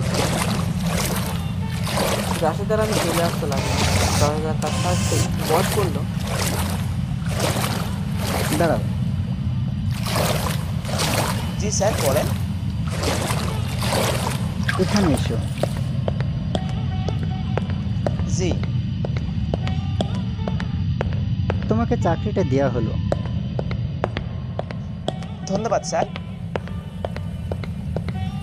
তোমার উপর ভরসা করে আর আমার মেয়ের কথা শুনে চাকরিটা দিলাম। আমি মায়েশার দিকে তাকালাম। মায়েশা মুচকি হাসলো। ধন্যবাদ ম্যাম, আর ধন্যবাদ স্যার আমাকে এরকম বিশ্বাস করার জন্য। তুমি যেহেতু ভালো, সেহেতু তোমার বন্ধুও ভালো হবে। কারণ ভালোর পাশে যে কেউ থাকলে সেও ভালো হবে, আর খারাপের পাশে খারাপ থাকলে খারাপ হবে, এটাই নিয়ম। ধন্যবাদ স্যার, ইনশাল্লাহ আপনার ভরসা কখনো ক্ষুণ্ণ করবো না। আর ধন্যবাদ ম্যাম। ওকে, কখন থেকে জয়েন করবে? আজ থেকে স্যার। ওকে, আমি আর অফিসে আসবো না, এখন থেকে আমার মেয়ে দেখাশোনা করবে। কেন স্যার? বয়স হয়ে এলো, আর অনেক তো কাজ করলাম, তাই ভাবলাম এখন একটু বিশ্রাম নেব, চারিদিকে একটু ঘুরে ফিরে দেখবো। আর মায়েশাকে তো দায়িত্ব নিতে হবে, তাই না? আমার তো কোনো ছেলে নেই যে সে এগুলো দেখাশোনা করবে। তো যাই হোক, আমাকে যেভাবে সাহায্য করছো আশা করি আমার মেয়েকেও করবা। জি স্যার। রাশেদ, যাও তোমার পাশের কেবিনটা দেখিয়ে দাও। জি স্যার। আর রাকিব, কোনো সমস্যা বা না বুঝতে পারলে রাশেদকে বলবা, ও সব কিছু দেখিয়ে দিবে। আমাকে আবার কি দেখিয়ে দেবে, বরং আমি রাশেদকে দেখিয়ে দিতে পারবো। বসের কেবিন থেকে বের হয়ে বস তো আর জানে না যে আমার কাছে একটা সময় একটা কোম্পানি চলতো, তাকে কেবিনে চলে গেছে আজ প্রথম, তাই তেমন কোনো কাজ নেই। তারপর কেবিনে চলে এলাম, আজ প্রথম দিন, তাই তেমন কোনো কাজ নেই। বিকেলে আমি আর রাশেদ বাসায় চলে এলাম।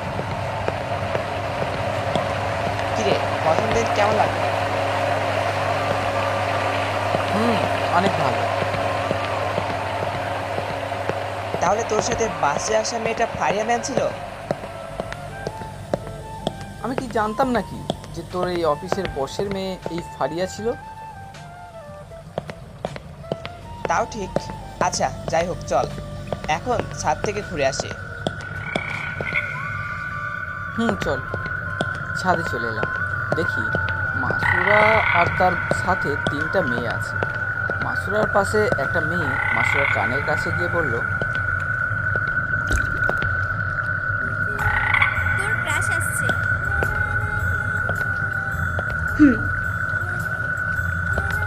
আমি আর রাশেদ ছাদের এক কোণে এসে দাঁড়ালাম আর চারদিকটা দেখতে লাগলাম। পিছন থেকে কেউ বলল, হাই। আমি আর রাশেদ পিছনে ঘুরলাম, দেখি মাসুরা। হ্যালো, কেমন আছেন? ভালো, আপনি? ভালো। আপনি কেমন আছেন? আমাকে উদ্দেশ্য করে, আলহামদুলিল্লাহ ভালো। আপনি?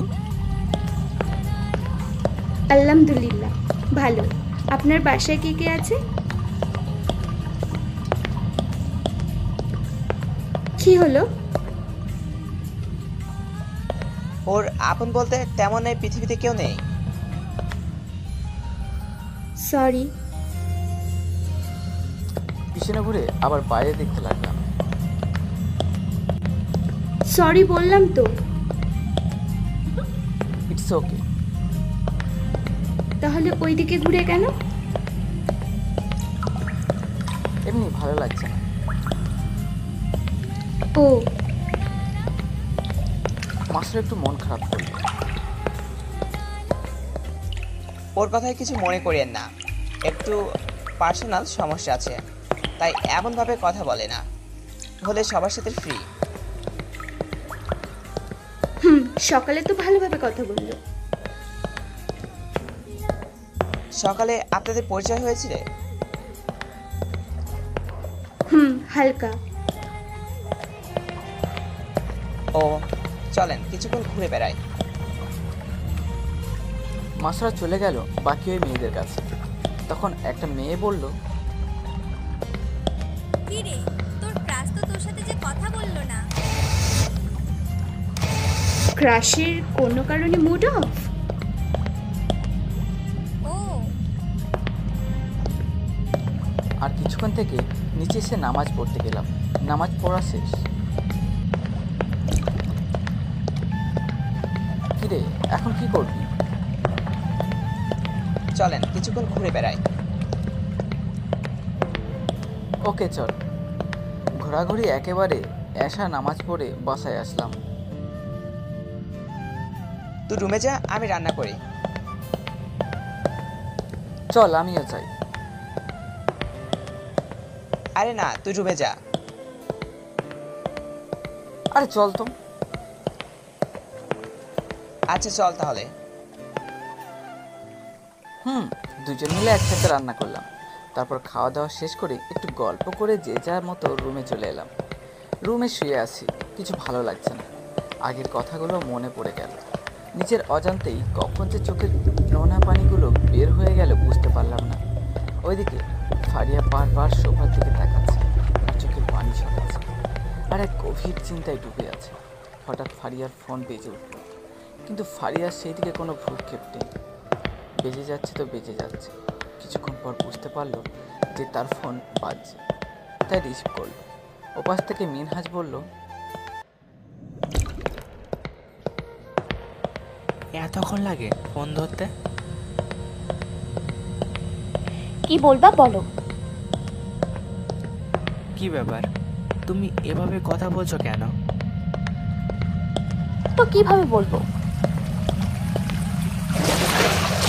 তুমি তো এখন রাকিবের সাথে। কি বলতে চাচ্ছ?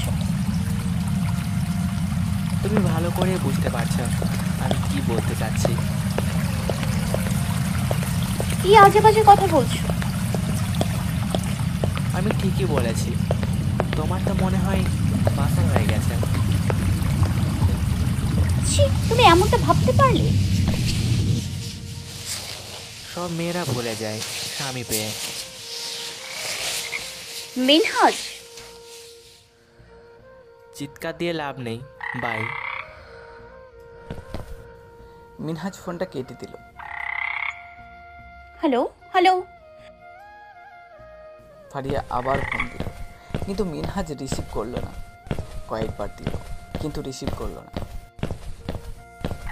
আমার সাথে এমন কেন হচ্ছে? বালিশে মুখ খুঁজে কান্না করতে করতে ঘুমিয়ে পড়ল। আমি এপাশ ওপাশ করছি, যেন আজ ঘুম আসতেই চাইছে। প্রায় ঘন্টাখানেকের পর ঘুম আসলো। পরের দিন সকালে যাই মিনহাজের অফিসে গিয়েও রাগ ভাঙিয়ে আসি। ফারিয়া হালকা খেয়ে গাড়ি নিয়ে বের হলো মিনহাজের অফিসের উদ্দেশ্যে। কিছুক্ষণ পর মিনহাজের অফিসের কাছে চলে গেল। ফারিয়া যখন মিনহাজের কেবিনে ঢুকতে যাবে তখন দারোয়ান বাধা দিল। কোথায় যাবেন? মিনহাজের কেবিনে। স্যার এখন একটা মিটিংয়ে ব্যস্ত আছেন। কিন্তু ফারিয়া বারণ শুনল না, মিনহাজের কেবিনে ঢুকে গেল। ভিতরে গিয়ে তো ফারিয়ার মাথায় বাজ পড়ল। মিনহাজ একটা মেয়েকে জড়িয়ে ধরে বসে আছে আর লিপ কিস করছে। মিনহাজ ফারিয়াকে দেখে মেয়েটাকে ছেড়ে দিল।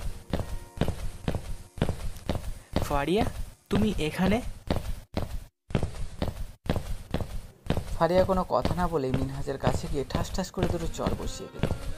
ছি, আর বলল, ছি, তুমি এত খারাপ।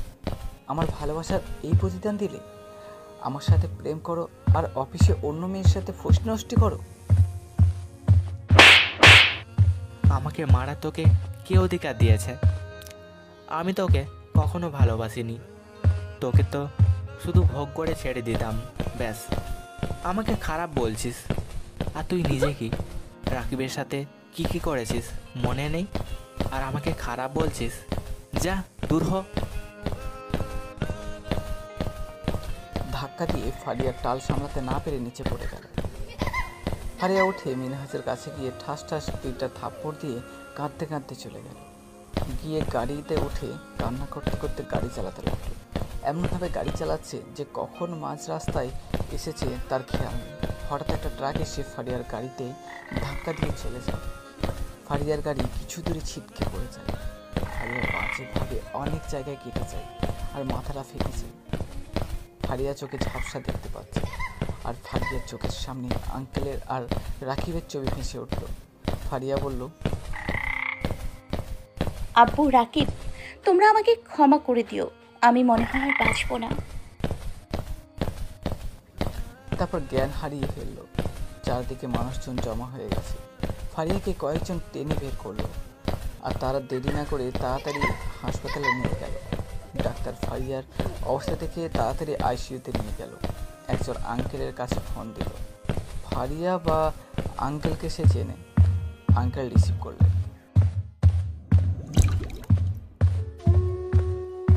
কে?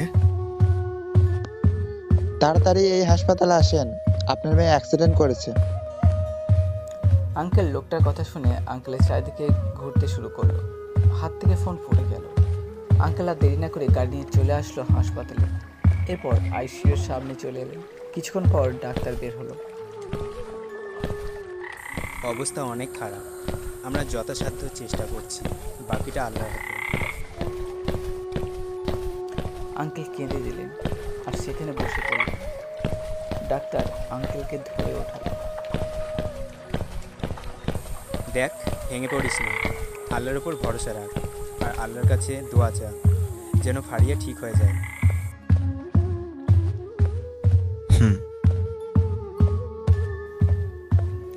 ডাক্তার আঙ্কেলকে ধরে পাশে সিটে ছিল ওখানে বসালো। এখানে বস আর আমাকে আমার কাজ করতে দে। কাঁদিস না, নাহলে তুই অসুস্থ হয়ে পড়বি।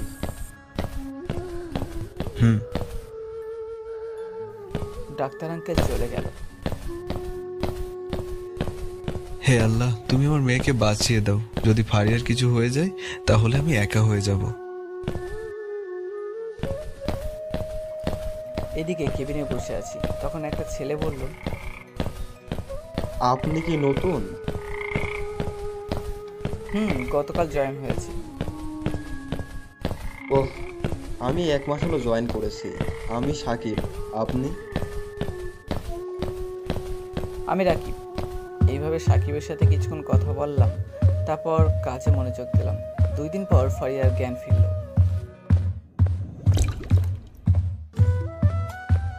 তোর জ্ঞান ফিরেছে মা? আল্লাহ আমার দোয়া কবুল করেছেন। এভাবে কাঁদিস না আর কথাও বলিস না, এতে ফারিয়ার সমস্যা হবে।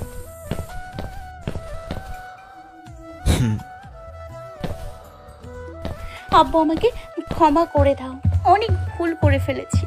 সত্যিকারের কোনটা ভালোবাসা বুঝতে পারি নাই। কাঁদিস না মা, সব ঠিক হয়ে যাবে। আব্বু, রাকিব কি আমাকে ক্ষমা করবে? এখন কথা বলিস না, ফারিয়ার ব্রেনে চাপ পড়বে, এতে বড় কোনো সমস্যা হতে পারে।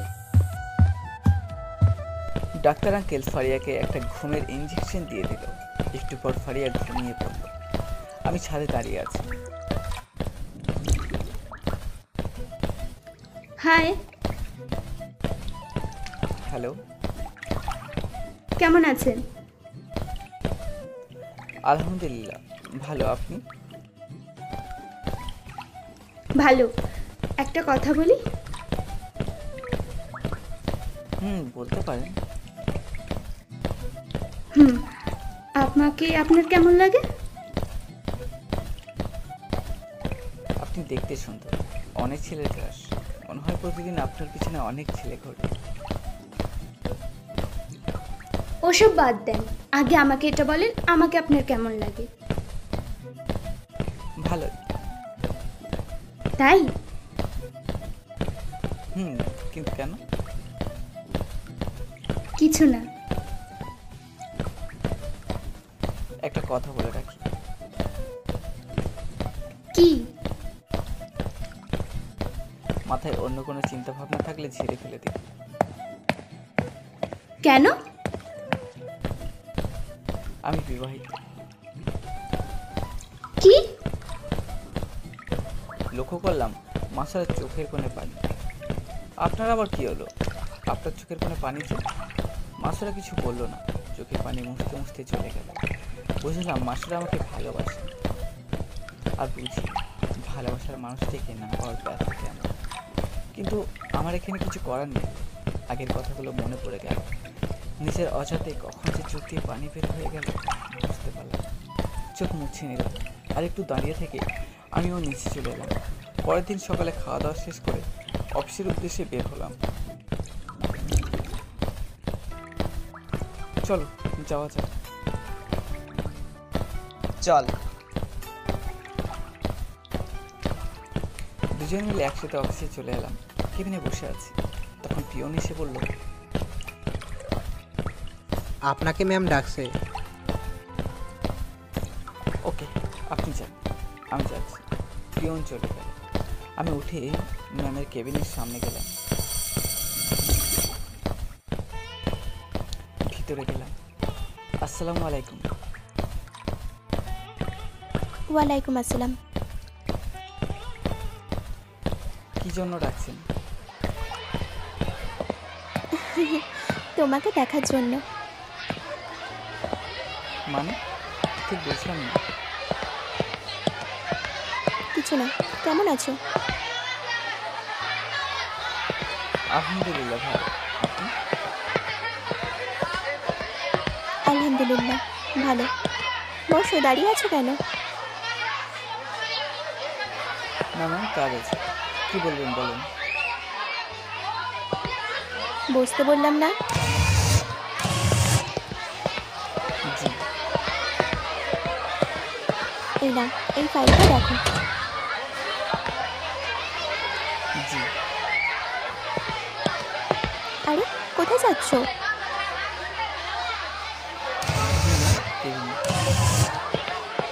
কেবিনে না, এখানে বসে দেখো।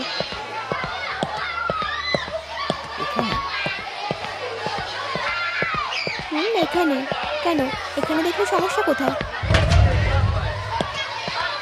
সমস্যা নেই। তাহলে দেখো। জি। ফাইলটা দেখতে লাগলাম, কিছুক্ষণ পর লক্ষ্য করলাম ম্যাম আমাকে ম্যাম।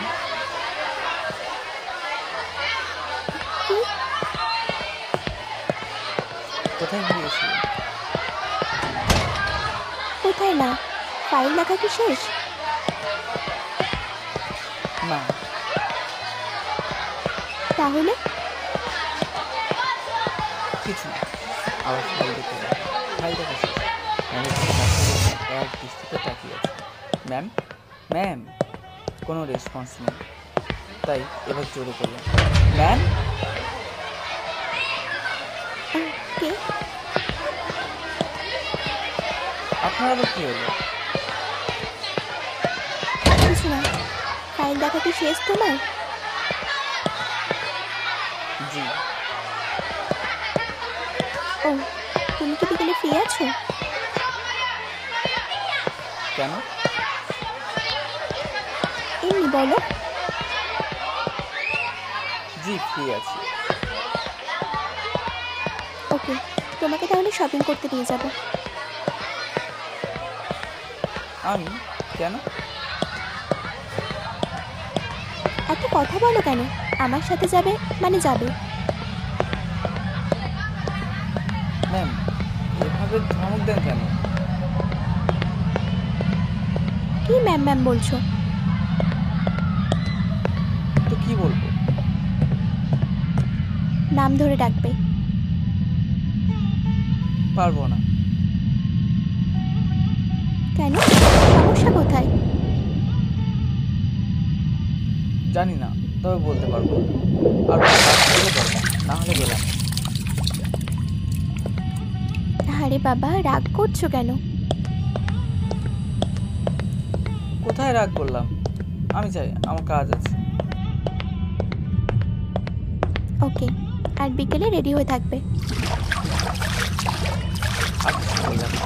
টেবিল থেকে বের হয়ে বাইরে এসে লক্ষ্য করলাম সবাই আমার দিকে তাকিয়ে আছে। সেই দিকে না তাকিয়ে আমি আবার দেখতে চাই। কি ভাই, ম্যামের কেবিনে এতক্ষণ কি? কিছু না। তো এতক্ষণ কি করছিলেন? আর বলিয়েন না, ম্যাম আমাকে ওখানে একটা ফাইল দেখতে বসিয়ে দিয়েছিলেন, তাই দেরি হয়ে গেল। আমি তো ভাবলাম আপনি আবার ম্যামের প্রেমে।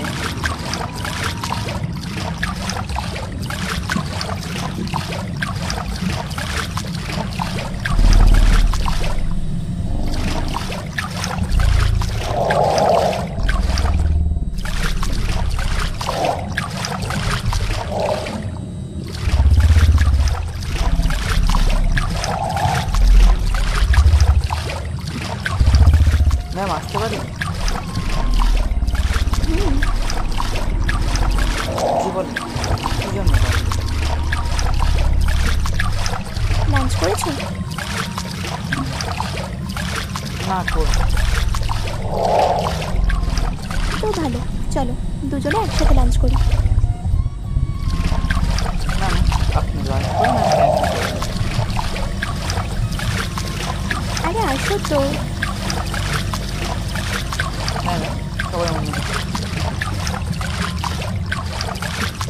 ভাববে না। না ম্যাম, আমি যখন আপনার কেবিন থেকে বের হলাম তখন সবাই কেমন করে তাকিয়েছিল আর নিজেদের বলা বলি করছে। হলে বলেন, না হলে গেলাম। না, গেলাম।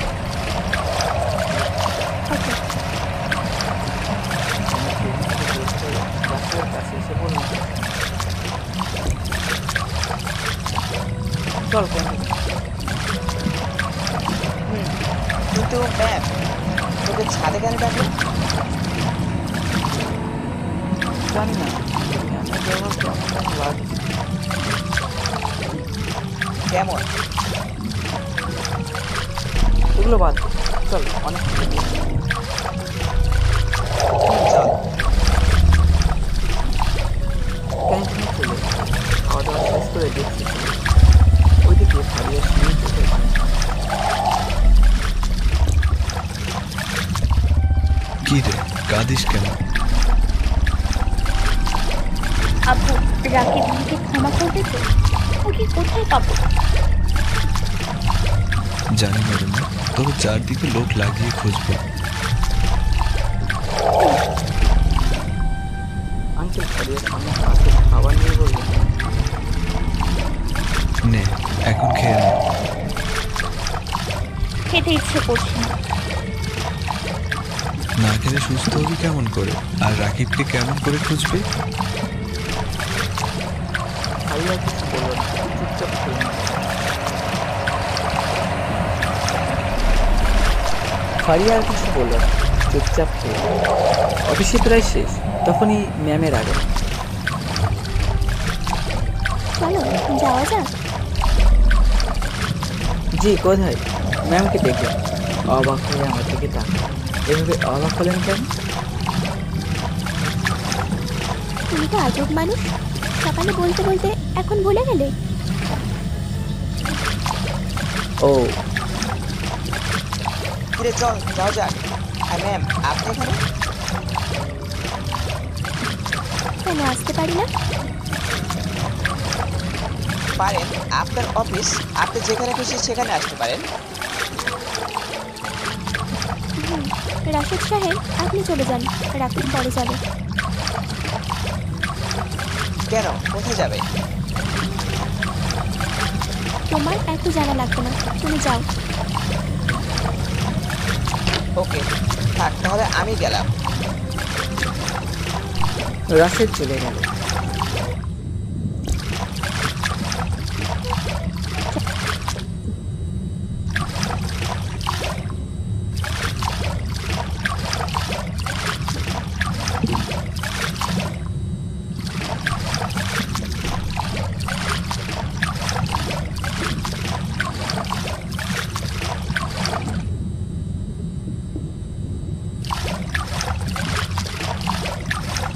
চুপ কেন?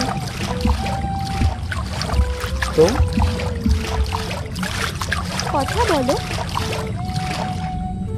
কি বলবো বুঝতে পারছি না। ও আচ্ছা, তুমি এমনভাবে চুপ থাকো কেন? এমনি ভালো লাগে না। ও, এভাবে টুকটাক কথা বলতে বলতে শপিং মলে চলে এলাম। গাড়ি থেকে নেমে ভিতরে যেতে যাব, তখন একটা মেয়ে বলল, কি রে মাইশা, এটা কে? তোর বয়ফ্রেন্ড নাকি? আমি মেয়েটার দিকে তাকালাম। আরে না। তো কে এটা? আমার অফিসের একজন কর্মচারী। ও, কিন্তু এরে আনার কি দরকার ছিল? না তলে তলে। এই জিনিস তেমন কিছু না, আমাকে ম্যাম নিয়ে আসার জন্য জোর করলেন, তাই আসলাম। ও, কেমন আছিস? ভালো, তুই? ভালো। কি করতে আসা হয়েছিল? শপিং। তুই কি করতে আসলি? আমিও শপিং করতে আসলাম। আচ্ছা যাই রে, পরে কথা হবে।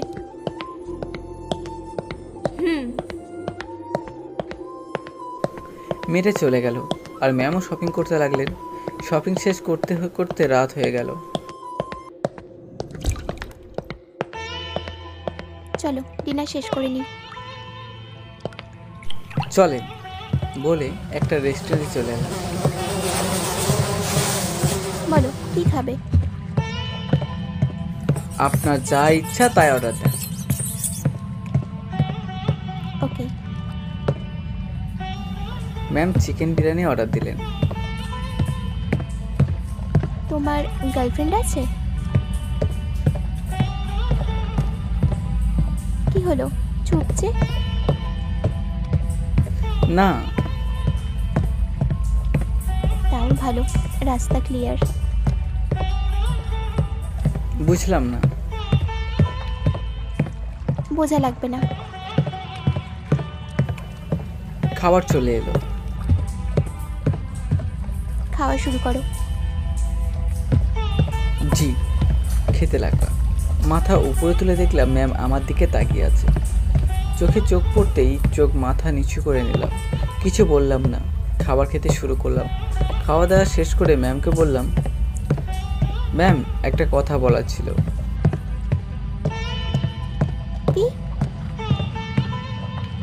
যদি আমাকে নিয়ে কিছু ভাবেন তাহলে এগুলো বাদ দেন।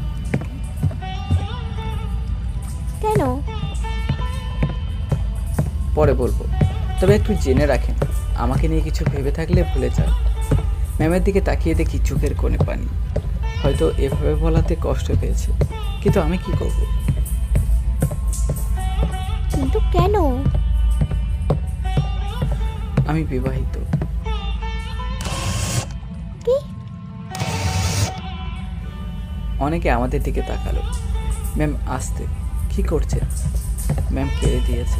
ম্যাম প্লিজ, ম্যাম প্লিজ কাঁদবেন না, সবাই কেমন করে দেখছে।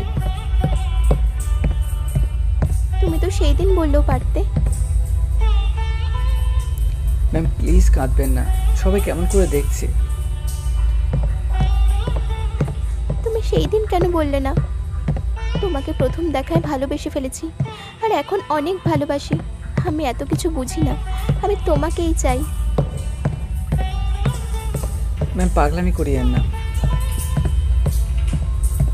না, আমি এত কিছু জানি না। শান্ত হন, এখন বাসায় চলেন, এ বিষয়ে পরে কথা বলবো, মানে আগামীকাল।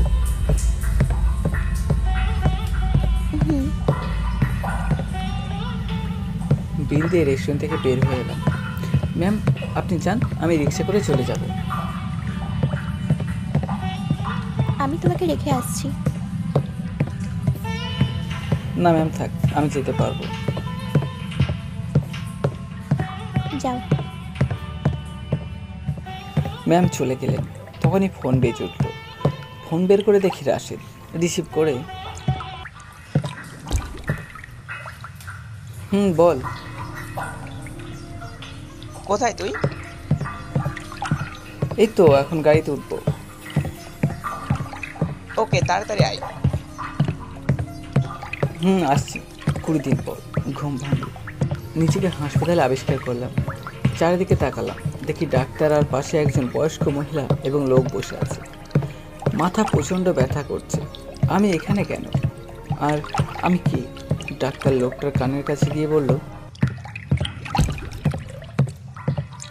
এর স্মৃতিশক্তি হারিয়ে ফেলেছে, এখন আগের কোনো কিছু মনে নেই। আপনারা একে কি পরিচয় দিবেন আপনারা জানেন। লোকটি তখন মহিলাটার কানের কাছে গিয়ে কি যেন বলল, তারপর বলল, তুমি আমাদের সন্তান। ও, আমার নাম কি? আমার কি হয়েছে? তোমার অ্যাক্সিডেন্ট হয়েছিল আর তোমার নাম রাজ। তুমি তাহলে আমার আব্বু? বাবা, এটা তোমার আম্মু আর এটা তোমার ছোট বোন সিমি। ও ডাক্তার, আমার ছেলেকে কখনো নিয়ে যেতে পারবো? ওকে ডাক্তার। ডাক্তার চলে গেল। আমিও সবার সাথে টুকটাক কথা বলে বিকেলে চলে আসলাম। 2 দিন পর। গুড মর্নিং ভাইয়া। গুড মর্নিং পিচ্চি। আমি কিন্তু পিচ্ছি না, তোমাকে বলি নাই পিচ্ছি বলবা না। যাও, তোমার সাথে কথা নাই। ও মা, এই পিচ্চিতে দেখি রাগও করে।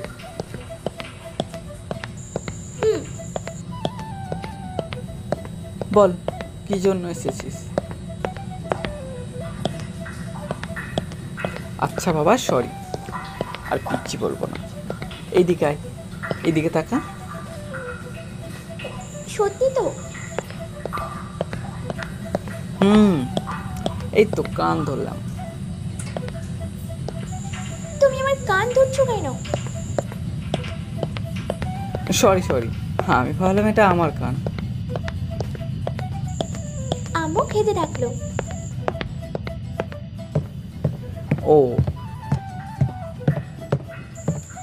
তাড়াতাড়ি এসো। যা, আমি আসছি। সিমি আমার রুম থেকে চলে গেল, আমিও নিচে আসলাম। আম্মু খেতে দাও। বস। আব্বু কোথায়? অফিসের কি কাজ আছে তাই চলে গেছে। ও, খাওয়া দাওয়া শেষ করলাম। খাওয়া দাওয়া শেষ করে রুমে এলাম, বসে আছি। সিমি আসলো।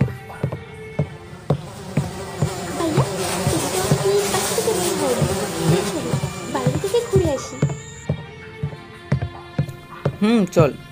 আমিও রাজি হয়ে গেলাম। বাসায় থাকতে থাকতে বোরিং হয়ে গেছি তাই।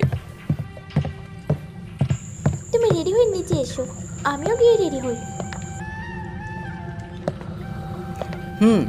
সিমি নিচে চলে গেল, আমি রেডি হয়ে নিচে আসলাম। কোথায় যাবি? একটু বাইরে ঘুরতে। ও দাঁড়া, আমি আসছি। আম্মু রুমে গেল, তারপর আবার ফিরে এসে বলল, এই নে টাকাগুলো, তোর প্রয়োজনীয় কি কি লাগবে কিনে নিবি।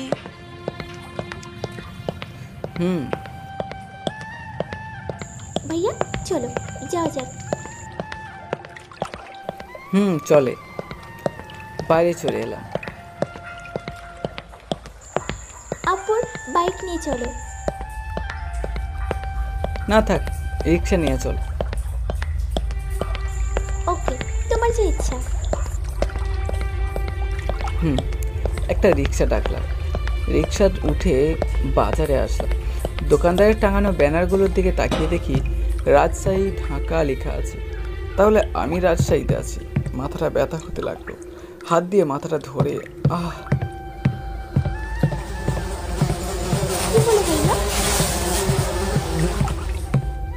মাথা ব্যথা করছে। তাহলে পাশেই চলো, মামা রিক্সা ঘোরানো।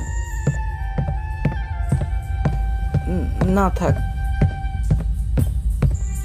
তোমার তো মাথা ব্যথা করছে।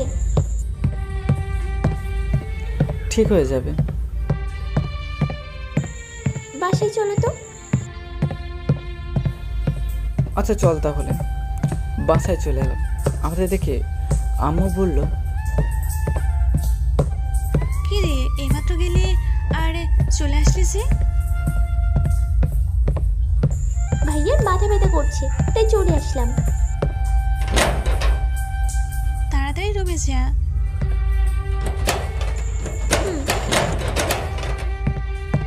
রুমে চলে এলাম, এসে শুয়ে পড়লাম। এভাবে আরও 10টা দিন পার হয়ে গেল। মাঝে মধ্যে মাথা ব্যথা করে, কিছু একটা মনে আসছে কিন্তু বুঝতে পারছি না সেটা কি। তখনই বেশি মাথা ব্যথা শুরু করে। একদিন রাতে ডিনারের সময়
আম্মু গেলাম। যা। আম্মুর কাছে বিদায় নিয়ে বাইরে আসলাম। এসে গাড়িতে বসে ড্রাইভার গাড়ি চালাতে লাগলো। কিছুক্ষণ পর একটা 3 তলা বিল্ডিংয়ের সামনে ড্রাইভার গাড়ি থামালো। বুঝলাম এটাই অফিস। স্যার চলে এসেছি। আর স্যার বলার দরকার নেই, যেহেতু আমি আপনার ছোট মানে আপনার ছেলের বয়সী, তাই নাম ধরেই ডাকবেন। আমার কথা শুনে ড্রাইভার ভুরু কুঁচকে তাকালো। এভাবে কি দেখেন? কিছু না, কিন্তু আপনার নাম ধরে ডাকবো কিভাবে? আবার আপনি? বললাম তো আমি আপনার ছেলের বয়সী, যা ইচ্ছে বলে ডাকবেন, কিন্তু স্যার বা আপনি বলবেন না। আচ্ছা বাবা। এটা ঠিক আছে, কিন্তু আপনার চোখে পানি কেন? তোমার কথা শুনে বাবা, এত বড় লোক হয়েও তোমার মধ্যে কোনো অহংকার নেই। তুমি কত ভালো। আঙ্কেল কাঁদবেন না, কারো চোখের পানি সহ্য করতে পারি না। বাবা। আঙ্কেল চোখ মুছে নিলেন। আমি গাড়ি থেকে নামলাম। নেমে দেখি একজন বয়স্ক লোক দাঁড়িয়ে আছে। লোকটির কাছে এসে বললাম, ওকে চলেন যাওয়া যাক। আঙ্কেল আপনি কি করেন? আশেপাশে থাকেন না অফিসের ভিতরে যান? ঠিক নেই বাবা, মাঝে মাঝে অফিসের ভিতরে যাই আর মাঝে মধ্যে বাইরে আসি। ম্যানেজার সাহেব চলেন যাওয়া যাক। অফিসে চলে এলাম। অফিস শেষে বিকালে বাসায় আসলাম। বাসার ভিতরে আসতে আম্মু বলল,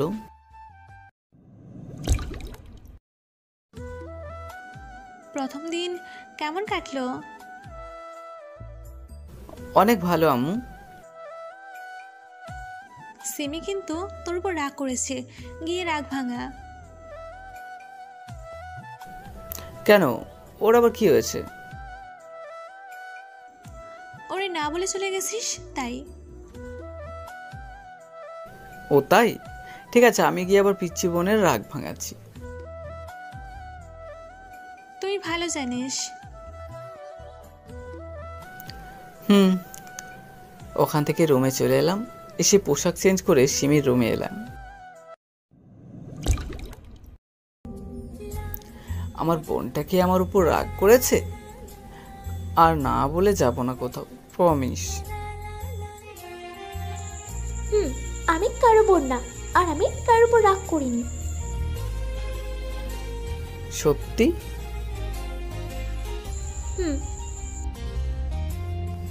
চকলেটগুলো নিয়ে আসছিলাম আমার বোনকে দেওয়ার জন্য, কিন্তু আর দেওয়া হলো না, কারণ তো আমার বোন নেই, বরং আমি খাই। কে বলেছে নাই? কোথায়? দাও দাও। তোকে কেন দেব? তুই আমার কে? আমি তোমার বোন। তুই তো বললি তুই আমার কেউ না। যাও, দেওয়া লাগবে না।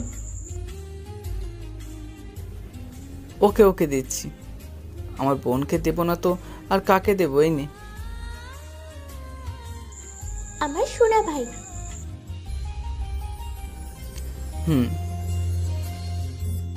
ভাইয়া একটা কথা বলি। বলার জন্য কি তোরে পারমিশন নেওয়া লাগবে নাকি? বলে ফেল। না আসলে। বলে ফেল। আগামীকাল আমাদের স্কুলে একটা অনুষ্ঠান আছে, যদি যেতা। অফিস আছে আর আব্বু তো নেই জানিস, তাই যেতে পারবো না। আচ্ছা। মন খারাপ করিস না, অফিস না থাকলে যেতাম।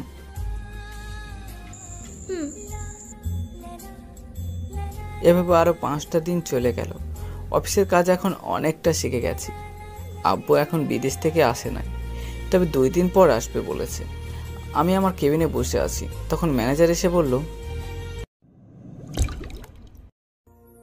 আসতে পারি স্যার? Yes, coming. স্যার আগামীকাল একটা মিটিং আছে, বড় স্যার বলেছেন এই মিটিংটা আপনাকে করতে হবে। কিন্তু আমি কি পারবো? এর আগে তো কখনো করিনি। স্যার আমি তো আছি, আমি সাহায্য করব। ওকে, কয়টার সময় মিটিং আছে? 11টার সময়। ওকে।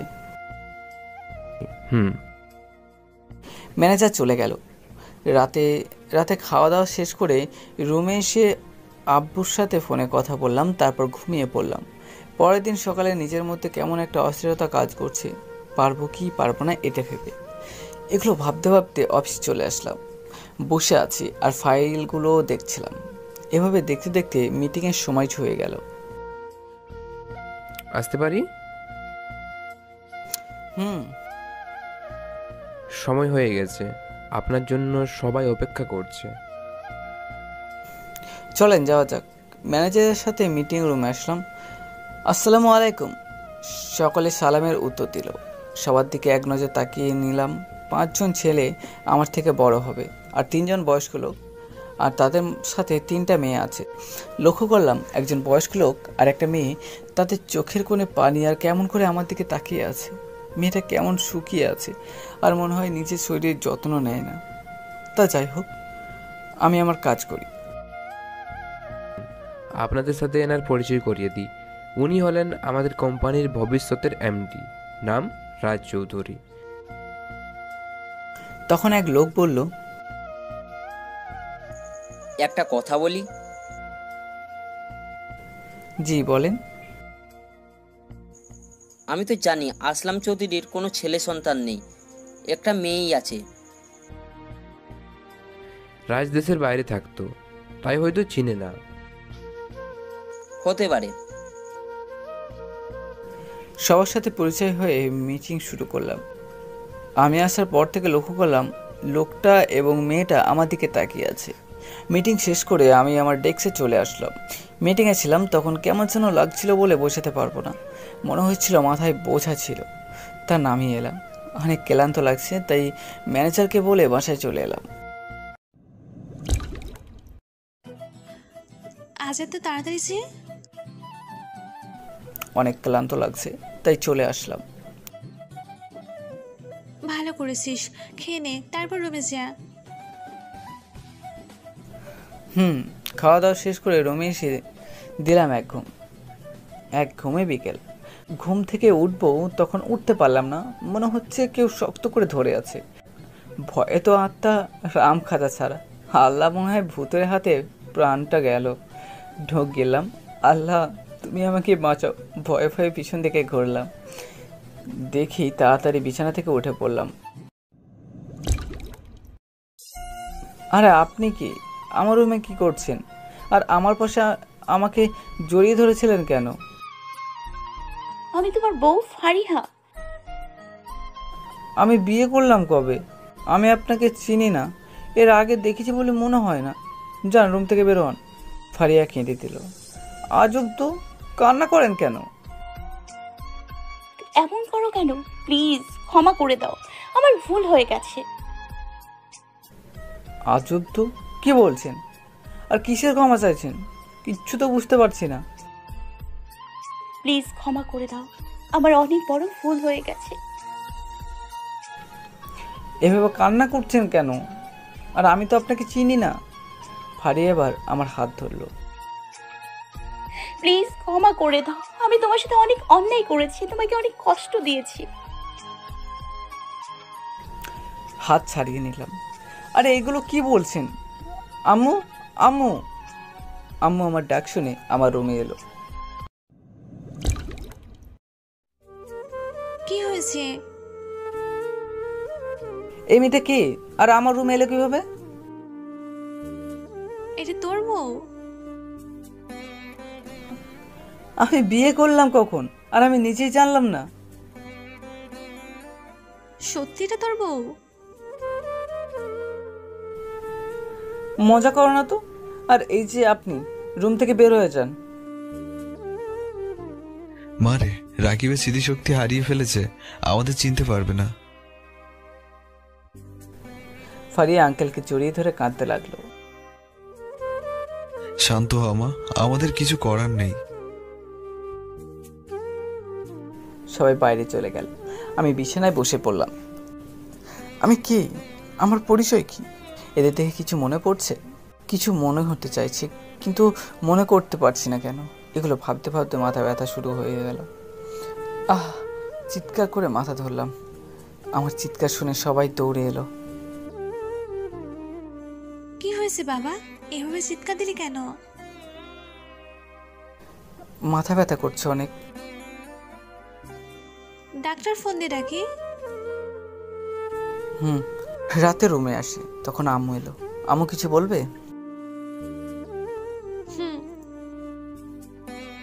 বলো। বল, আমার কথাটা রাখবি? কেমন কথা? আরে বলো তো। বল রাখবি? আচ্ছা রাখবো, বলো। তুই ফারিয়াকে বিয়ে কর। ফারিয়া? এটা আবার কে? যে মেয়েটা আমাদের বাসায় আছে। হ্যাঁ? ওরে বিয়ে করতে পারবো না। কি আবল তাবল বকতেছো? তুই কিন্তু আমাকে কথা দিয়েছিস। আচ্ছা করবো। এই তো আমার লক্ষ্যে ছিলে, তোর বাবা আসুক তারপর। হয়েছে? আম্মু চলে গেল। আমি চুপ করে বসে আছি। 3 দিন পর আজ বিয়েটা হয়ে গেল, ধুমধাম করে হলো। আমি বাসার ঘরের সামনে দাঁড়িয়ে আছি। ভাইয়া এখানে দাঁড়িয়ে কেন? ভিতরে যাও। বুকে ফোঁ দিয়ে ভিতরে, তারপর ঠাস। আপনারা কি বললেন তো সব সময় উল্টো পাল্টা কিছু ভাবেন। কেউ কাউকে মারে নাই। দরজা বন্ধ করলাম। ভিতরে যেতে মেয়েটা মানে ফারিয়া আমার পা ধরে সালাম করতে এলো, তখন ধরলাম। আরে আরে করছেন কি? মানুষের সামনে কখনো মাথা নিচু করতে নেই, একমাত্র আল্লাহ ছাড়া। চলেন এসা নামাজ পড়ে তারপর 2 রাকাত নামাজ আদায় করে আল্লাহর কাছে আমাদের আগামী দিনগুলোর জন্য প্রার্থনা করি। তারপর ওযু করে এসে নামাজ পড়ে আল্লাহর কাছে প্রার্থনা করলাম। তারপর উঠে বিছানায় গিয়ে বসলাম। আপনাকে আমার পছন্দ হয়েছে, কিন্তু আপনি অমন করছিলেন কেন? তোমাকে আমার অনেক পছন্দ হয়েছে, তাই অমন করছিলাম। ও